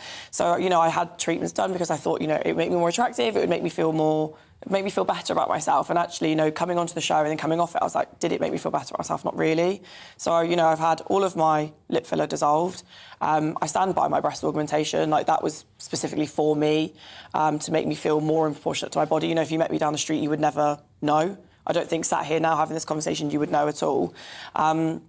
And, you know, a massive part about having my lip filler done was because I didn't want young girls thinking that that's what they needed to have done to... You know, I've been in that position, I've had it done, and now my biggest concern is about how they're getting their treatments as well. You know, I had a medical physician do mine, upwards of, like, you know, up to £400 a mil, but when you have young women... in particular, going to look for filler, they're usually driven by price. And, you know, some doctors can't even buy filler for what they're paying someone to inject their faces with. So it's just it's more of a physical health concern just as much as a mental health concern as well. Do you still watch it? What, Love Island? Yeah. So I feel like I'm watching this series because I know I'm going to be questioned on it and my opinion on it, but... You know, you're not entertained by it then. You're watching it because you're going to have to comment on it. Yeah, I mean, obviously there is an entertainment aspect to it, but you know, I'm not. If I miss an episode, I'm not going to lose sleep over missing an episode, really. But I think in terms of, like, you know, cosmetic procedures and body dysmorphia, it's really hard to pinpoint because leaving the show, I get comments all the time saying I need to have X, Y, and Z done because I'm not attractive. So I get messages all the time saying I should have a BBL. So, you know. As someone in the public eye, I feel like I need to be perfect, but you can't be perfect without surgery. And then if I have surgery, I'm contributing to a bigger problem. Sharon, you're absolutely stunning. You don't need anything done. Thank you so much for coming in, talking to us about it all this morning. Really interesting to get your view on this season's Love Island and the implications it has on well, cosmetic procedures. Indeed. 8:56, stay with us as train workers announce strikes. We'll be asking if we're on the brink of a 1970s-style winter of discontent after this. Hello, a very good morning to you. I'm Eamonn McGivern. A cloudy and damp start for some of us this morning, but the persistent rain that we've seen go through overnight is being replaced by showers. And away from the showers, there will still be some sunshine. Nevertheless, low pressure is in charge. A weather front has been moving slowly from the west overnight, and that's coming to a standstill across central parts of Scotland. And so it's a damp morning for the central belt, and then that rain edges into the Grampians and the Highlands by later this morning. To the south of that, brighter skies, some sunny spells, but also frequent showers, some sharp showers with a rumble of thunder in places, even some hail. Now, the showers will be moving through quite quickly on a breeze in the south, and away from the showers, still the potential for 22 Celsius, but the showers will be slow moving across Northern Ireland, southern Scotland and northern England, so could be some tricky conditions on the roads where those showers occur one after the other. The far north of Scotland, meanwhile, stays fine through the day, some sunny spells here and some warmth, particularly around the northwest Highlands. But for much of the UK, it stays cloudy overnight. Further spells of rain affect parts of northwest England, southwest Scotland, North Wales as well. Generally, though, the showers and the rain eases by dawn, and there will be some clear spells, some sunshine to start things off across parts of South Wales and southern England. Areas of clouds still lurking close to the North Sea coast, so perhaps a dull start here. Showers break out for parts of northern England and Scotland by the afternoon, but a more persistent spell of rain returns to Northern Ireland, to parts of Wales as well as the southwest, particularly over the hills in the west. And the breeze picks up. Now, that breeze is going to be the main feature later Thursday into Friday and Saturday. Increasingly windy, unusually so for the time of year, with the risk of gales in the far northwest. That breeze accompanied by sunny spells, but also some showers.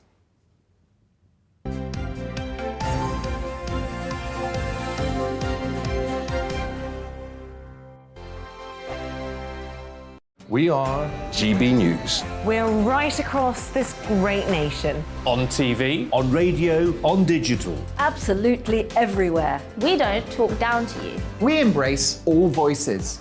With honest and civilised conversation. we're not part of the establishment. We're one of you. And we're only getting started. Join us on GB News, The People's Channel. Britain's news channel.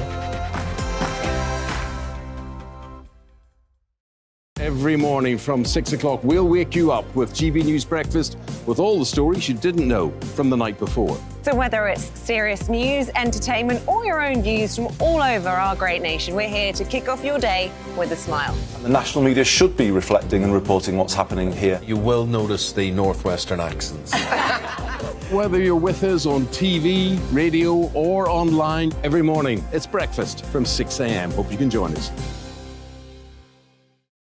Join us for Ministry of Offence, the comedy panel show that's just like the news, in that the left fights the right and it doesn't really seem to matter who wins. We cover the big stories. It was in fact a troop of baboons and not angry vegans. I like that. And the really important stories. Fat naked cow gets stuck in swimming pool. It's a headline in a lot of local newspapers. Yeah. We're on the same team, Nick. Yeah, but I'm just helping you. Join us for Ministry of Offence, Saturday nights, 8 o'clock on GB News. I'm Dan Wootton. Join me Monday to Thursday from 9 to 11 for the feistiest and most fun news debate on TV, where free speech reigns. I'll bring you a sharp take on the day's biggest stories, bombshell newsmaker interviews, and A-list guests. And I guarantee you, no spin, no bias, no censorship, and no reason to go to bed. That's Dan Wootton tonight, Monday to Thursdays from 9 on GB News.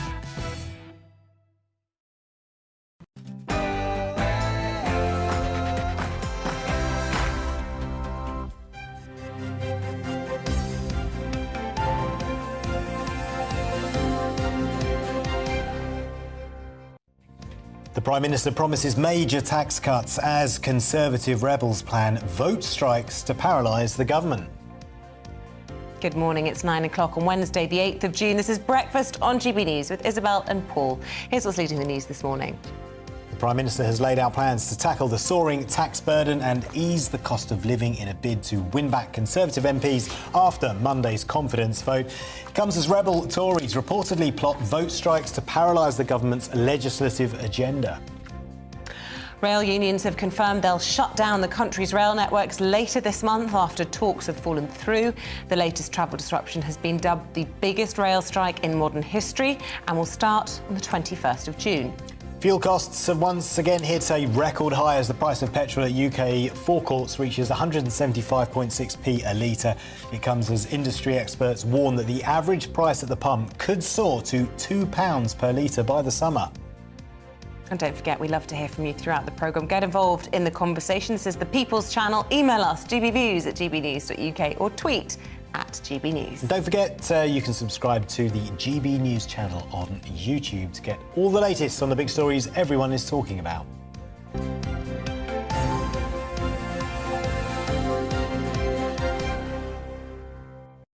Well, to our top story this morning, and the Prime Minister has pledged major tax cuts to ease the cost of living as part of a massive agenda to appease the rebels in his own parliamentary party. Boris Johnson gathered his cabinet yesterday after a vote of confidence saw 4 in 10 of his own MPs opt to remove him. Well, he urged ministers to try and draw a line under the leadership challenge and to rally round his agenda of tax cuts and reforms, the first of which were expected to be announced in a major speech tomorrow. Meanwhile, The Guardian reports that Tory rebels are planning vote strikes to paralyse the government, reportedly setting their sights on the Northern Ireland bill due to be published this week as their first target. We're joined now by our political correspondent, Tom Harwood. And Tom, I know you spent a lot of yesterday talking to Tory MPs, some rebels, some supportive of the Prime Minister. The word febrile had been described for months and months. Has the vote on Monday kind of diffused the mood a little bit within the parliamentary party, or are there still huge problems for the Prime Minister ahead? No one can underestimate the problems for the Prime Minister. However, there is also now an opportunity that he sees, because there's this disparate coalition of various different wings of the party who sort of wanted the Prime Minister gone on Monday. There are those who are sort of on the more pro-EU end of things that see it as an opportunity to get a sort of softer Brexit. There are those on the right of the party who think that this has been a Prime Minister who has U-turned too much, who has caved to too much media pressure, too much activism pressure, too much opposition pressure. There are those who think that the Prime Minister's character is not what it should be. There are different wings of the party that have different problems with the Prime Minister.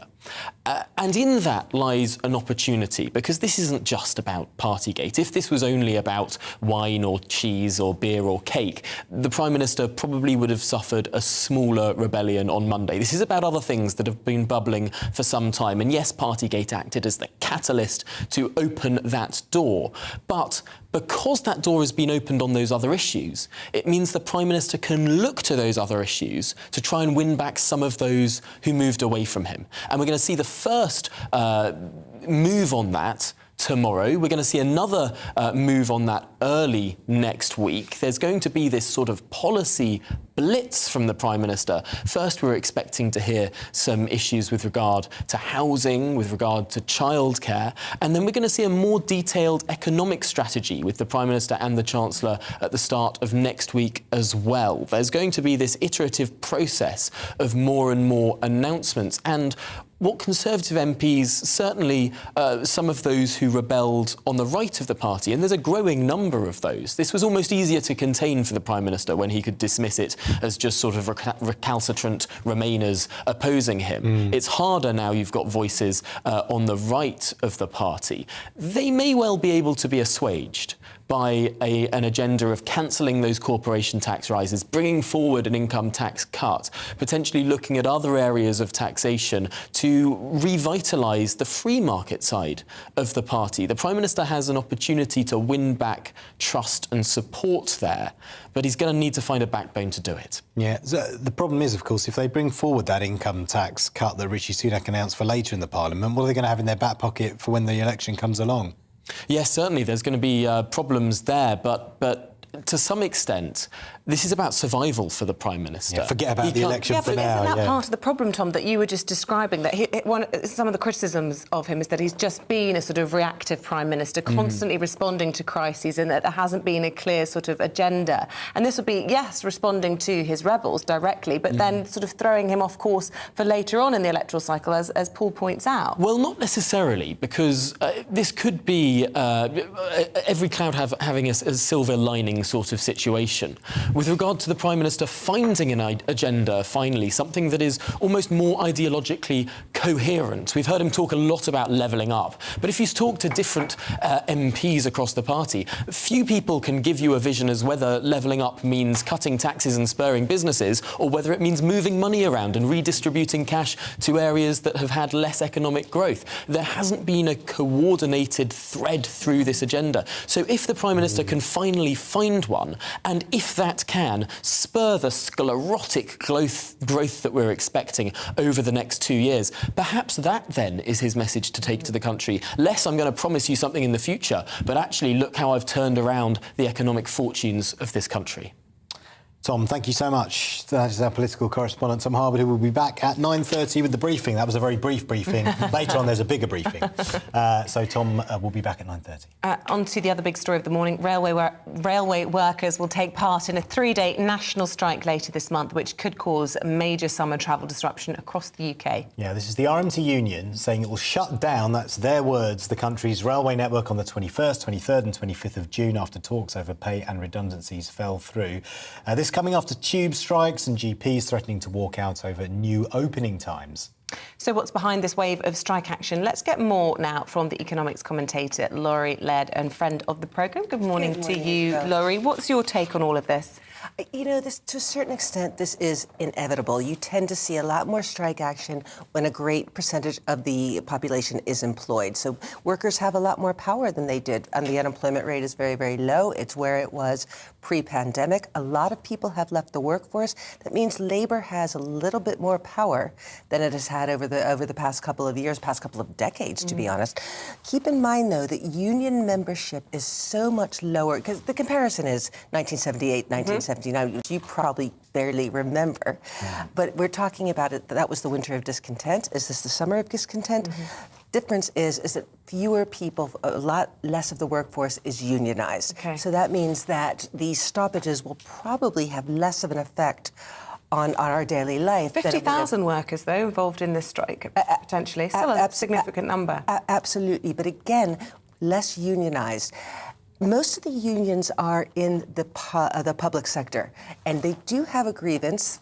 Pay in the public sector is rising by about 1.5% a year, inflation at 9%. So you can see where the grievance comes from. But because so much less of the workforce is unionized, I think it'll have less of an effect than it did in the 1970s. Yeah, and you said Labour have more power, as in the workforce, because so many more people are actually employed in jobs. But this time, the government is weakened after that vote of no confidence in the Prime Minister, which makes it they can bring forward industrial action? And that's a very, very good point, because the government is in a tricky position. And as I mentioned, the most unionized parts of the workforce are in the public sector, education, transport.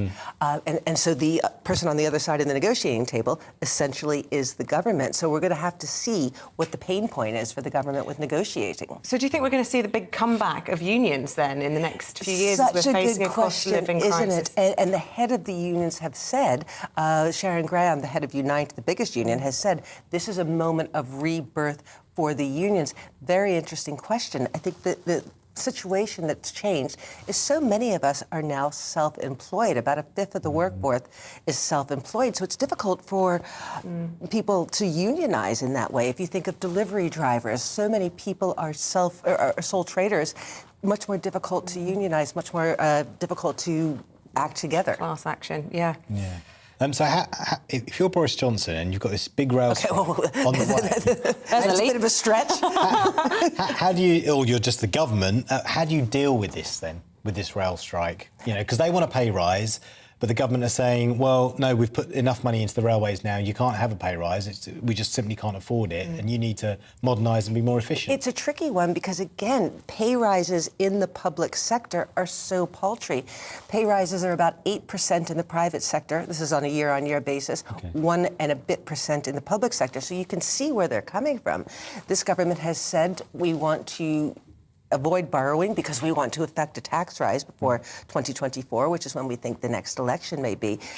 Government is in a difficult position, but certainly you can see where the unions are coming from. I think the bigger question is, and I think this is what the government will pay attention to, is where do we as the public support these unions? It's one thing to say, look, these people are not getting a pay rise, they're losing money in real terms when you look at inflation. When will we get frustrated about this? And I think this government, will look at sort of public discontent, and that's how they'll decide how to deal with it. Jim's got in touch on email. Good morning to you, Jim. He says, I'm really upset about this. I'm coming for a holiday from Australia next month, and I'm worried about my prepaid fares. Over here, if the trains go on strike, they don't affect the commuters. They open the gates and refuse to sell or check the ticket. That way, the public are not affected. Interesting. Well, I noticed, I don't know if you guys did, but the tube strike earlier this week it didn't cripple the transport system the way tube strikes in the past have. I had a lot of colleagues who actually managed to take the tube to get to work. And this is part of the problem with public transport. Fewer of us are taking public transport. Tube ridership is about 2/3 of where it was pre-pandemic. That means less money is going into Transport for London. They have less money to pay people. But we're not relying on public transport the way we did pre-pandemic. Yeah, so the government has to put more money in, and that comes with terms attached, which is why we get the strikes, but that also reduces the power of those people to strike because less of us are relying on it. So it's kind of a self-fulfilling thing. It's circular. I can't see that the government won't have to settle at a higher pay rate. I mean, people really are taking a hit to their pay packets in real terms. Where that equilibrium is a very big question. Well, it sounds like this is going to be a subject that we sort of see more and more of then, Laurie. Absolutely. Talking not just in rail, but wherever it might be. Unions are making a comeback. Good to talk to you, Laurie. Thank you very much. And also, just very quickly, I just want to read this from Jonathan in Liverpool. And it's a little bit of a long email, but it's important. And thank you for getting in touch with us this morning, Jonathan. He says, I'm a signaller for Network Rail, and I will be striking for the very first time with the RMT this summer. I'm really disappointed that the strike action announced has attracted such lazy stereotypes and comments from media, and particularly our useless politicians on all sides. Some media commentators have said we are overpaid. However, we have seen fares rise for the railway for years now, yet none of it has gone into pay for staff. Where is that money going? In Northern Ireland, we went to work every day throughout the pandemic in order to move the crucial freight that the country relies on. So pay rises for drivers, but not rail workers. While the government is trying to change our industry for the worst and thinks we should just sit idly by as inflation ramps up 10%. We're undervalued. People don't realise the huge responsibilities that I have, Jonathan has, the enormous risks I have to make under enormous pressure to keep things moving. No thanks at all from our useless government and supposed Labour MPs. Roger says the people who want these strikes to go ahead seem not to care about ordinary people who just need to get to work so we have money to survive our costs. It's a fair point. Keep your thoughts coming in. We love to involve you in the conversation here on the Breakfast programme, but for now we're going to take a quick break. After that, we've got all the latest showbiz news, including if Kylie and Jason could be set for a Neighbours reunion. Hello, a very good morning to you. I'm Eamonn McGivern. A cloudy and damp start for some of us this morning, but the persistent rain that we've seen go through overnight is being replaced by showers. And away from the showers, there will still be some sunshine. Nevertheless, low pressure is in charge. A weather front has been moving slowly from the west overnight, and that's coming to a standstill across central parts of Scotland. And so it's a damp morning for the central belt, and then that rain edges into the Grampians and the Highlands by later this morning. To the south of that, brighter skies, some sunny spells, but also frequent showers, some sharp showers with rumble of thunder in places, even some hail. Now, the showers will be moving through quite quickly on a breeze in the south, and away from the showers, still the potential for 22 Celsius, but the showers will be slow moving across Northern Ireland, Southern Scotland and Northern England, so could be some tricky conditions on the roads where those showers occur one after the other. The far north of Scotland, meanwhile, stays fine through the day, some sunny spells here and some warmth, particularly around the northwest Highlands. But for much of the UK, it stays cloudy overnight. Further spells of rain affect parts of northwest England, southwest Scotland, North Wales as well. Generally, though, the showers and the rain eases by dawn, and there will be some clear spells, some sunshine to start things off across parts of South Wales and southern England. Areas of clouds still lurking close to the North Sea coast, so perhaps a dull start here. Showers break out for parts of northern England and Scotland by the afternoon, but a more persistent spell of rain returns to Northern Ireland, to parts of Wales, as well as the southwest, particularly over the hills in the west. And the breeze picks up. Now, that breeze is going to be the main feature later Thursday into Friday and Saturday. Increasingly windy, unusually so for the time of year, with the risk of gales in the far northwest. That breeze accompanied by sunny spells, but also some showers.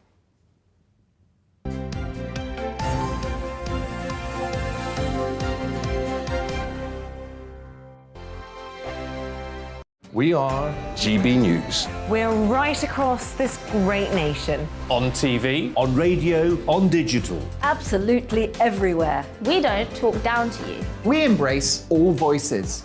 With honest and civilised conversation. we're not part of the establishment. We're one of you. And we're only getting started. Join us on GB News, The People's Channel. Britain's news channel.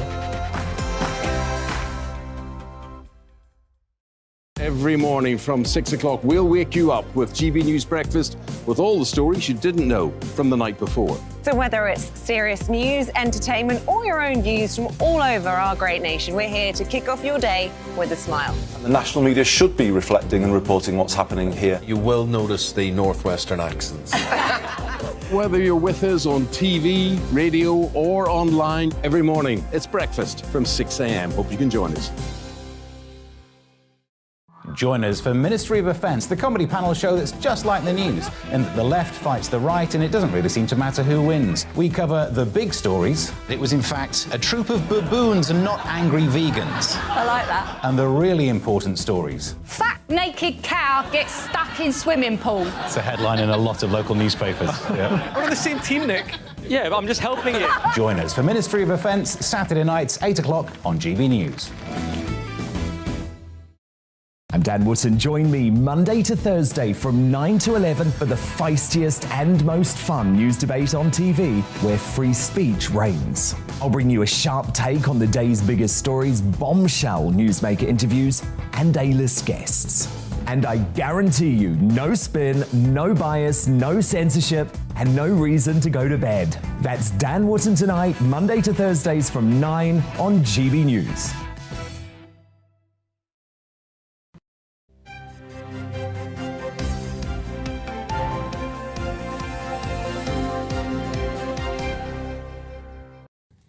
Welcome back. It's Paul's favourite time in the show. Only joking. I just know you love Showbiz. I It's love Showbiz News, Showbiz. but we love Ellie Phillips. She's going to bring it to life for us. What's happening in the world of Showbiz is going to be a sequel to a very popular movie. Yeah, which I am actually interested in. You like this one? Okay, Yeah. so The Joker obviously was amazing back in 2019.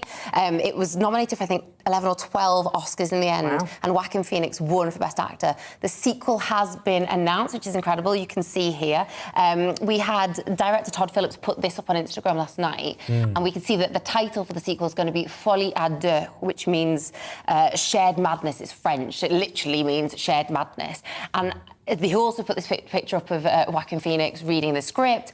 Really exciting stuff. And I think what's quite interesting about this is that Folie à deux could either be taken as being, as we saw in the first film, how there is a shared madness amongst the people who kind of get drawn into what the Joker does, or it could be a nod to Harley Quinn, because she's his henchman within the Joker. So that could bring it in. And that means we could see Margot Robbie come into it as well. Yeah. That would be very interesting to see. Yeah, it was such a dark, twisted film. Really drew you in, didn't it? It was all about the mind of someone who's insecure, that wants to be loved, wants to be famous.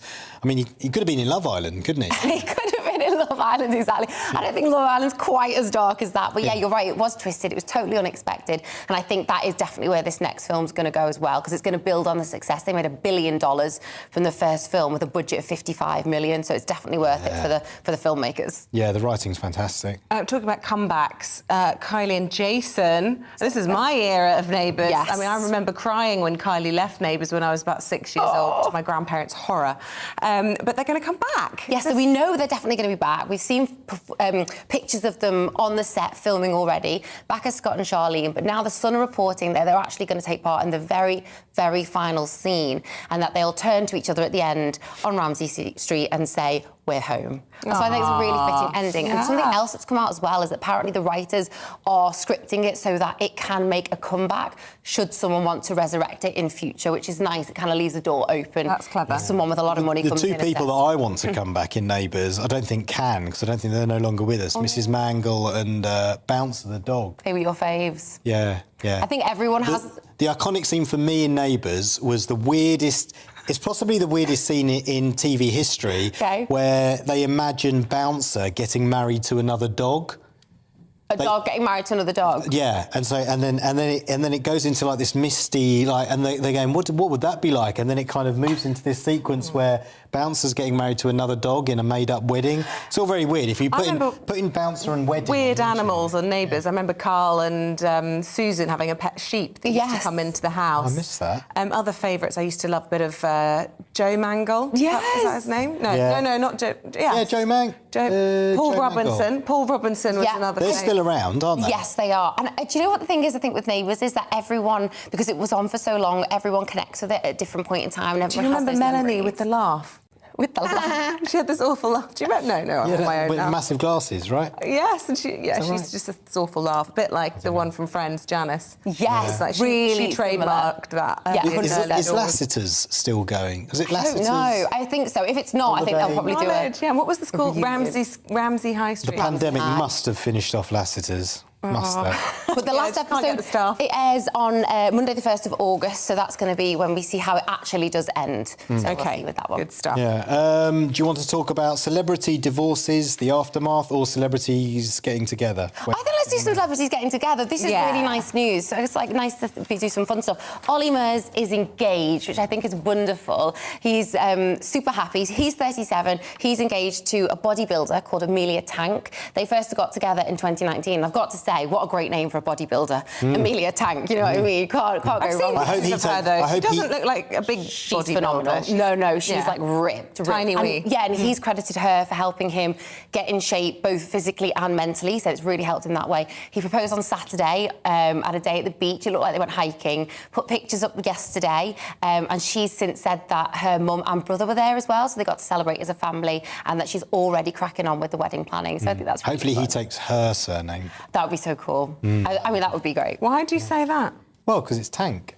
Just you can't ditch her name though, can but she? he's a celeb. He's already established. Yeah, I know. Double barrel. To be called Mr. Tank would be quite cool. Yeah, that's quite cool. And then call your son Thomas. Yeah, exactly. To too far. Taking a turn. It's gone crazy. Rita Ora is getting married too. Yeah, so this isn't confirmed, these reports that are coming out. And apparently what's happened, this according to The Sun, is that they've just agreed to get married. There's been no proposal, there's been no big ring, there isn't going to be a big build-up, and they're just going to go and do it. They've decided, do you know what, we want to take that step. They've been together just over a year. They got together in March last year. Is she an actor or is she a singer? Are you joking? Both.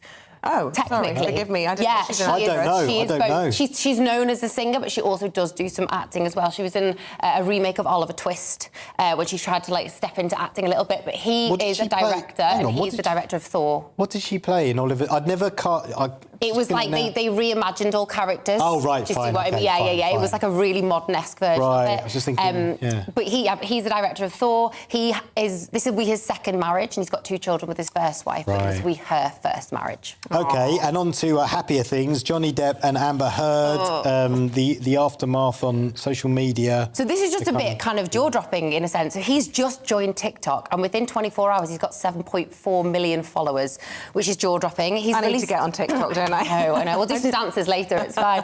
But he's released a video which basically is thanking his fans, for their support. Is footage of him going through crowds, waving to them and being on stage. And in the caption alongside, he says, "Now we will move forward together." He's released that. In response, Amber Heard, his ex-wife, has released a statement saying, as Johnny says he's moving forward, women's rights are moving backwards. And in the statement, she says, the verdict's message to victims of domestic violence is, be afraid to stand up and speak out. What do you think about that? I didn't think it was going to go quiet. I thought they would have more to say. And she is adamant about this. And I think the more she digs her heels in, the more actually makes me think, she really feels like she's got a point here. And for me, it's two-sided. One is, I think the case has helped for men to say if they have been victims of domestic abuse, which I think is really important, because to me, domestic abuse isn't one gender against the other. It can be amongst anyone. But I do fear for women who feel that if they are speaking the truth, that men will twist it. That's the thing. The burden of proof is so difficult. But that's the thing, genuine victims of abuse, it's not good for them. And even though legally in America they're saying that she's lied, essentially, in that op-ed piece, that what she said wasn't truthful and that it slandered him, that... Yeah, it's an interesting one. It's an interesting one. Ellie, it's a huge thank you so much conversation. We have to for leave taking it us through there. those stories. That is it from us. It is 9:26, which means coming up next... Tom Harwood with the briefing. Yeah. See you tomorrow. Hello, a very good morning to you. I'm Aidan McGivern. A cloudy and damp start for some of us this morning, but the persistent rain that we've seen go through overnight is being replaced by showers. And away from the showers, there will still be some sunshine. Nevertheless, low pressure is in charge. A weather front has been moving slowly from the west overnight, and that's coming to a standstill across central parts of Scotland. And so it's a damp morning for the central belt, and then that rain edges into the Grampians and the Highlands by later this morning. To the south of that, brighter skies, some sunny spells, but also frequent showers, some sharp showers with rumble of thunder in places, even some hail. Now, the showers will be moving through quite quickly on a breeze in the south, and away from the showers, still the potential for 22 Celsius, but the showers will be slow moving across Northern Ireland, Southern Scotland and Northern England, so could be some tricky conditions on the roads where those showers occur one after the other. The far north of Scotland, meanwhile, stays fine through the day, some sunny spells here and some warmth, particularly around the northwest Highlands. But for much of the UK, it stays cloudy overnight. Further spells of rain affect parts of northwest England, southwest Scotland, North Wales as well. Generally, though, the showers and the rain eases by dawn, and there will be some clear spells, some sunshine to start things off across parts of South Wales and southern England. Areas of clouds still lurking close to the North Sea coast, so perhaps a dull start here. Showers break out for parts of northern England and Scotland by the afternoon, but a more persistent spell of rain returns to Northern Ireland, to parts of Wales, as well as the southwest, particularly over the hills in the west. And the breeze picks up. Now, that breeze is going to be the main feature later Thursday into Friday and Saturday. Increasingly windy, unusually so for the time of year, with the risk of gales in the far northwest. That breeze accompanied by sunny spells, but also some showers.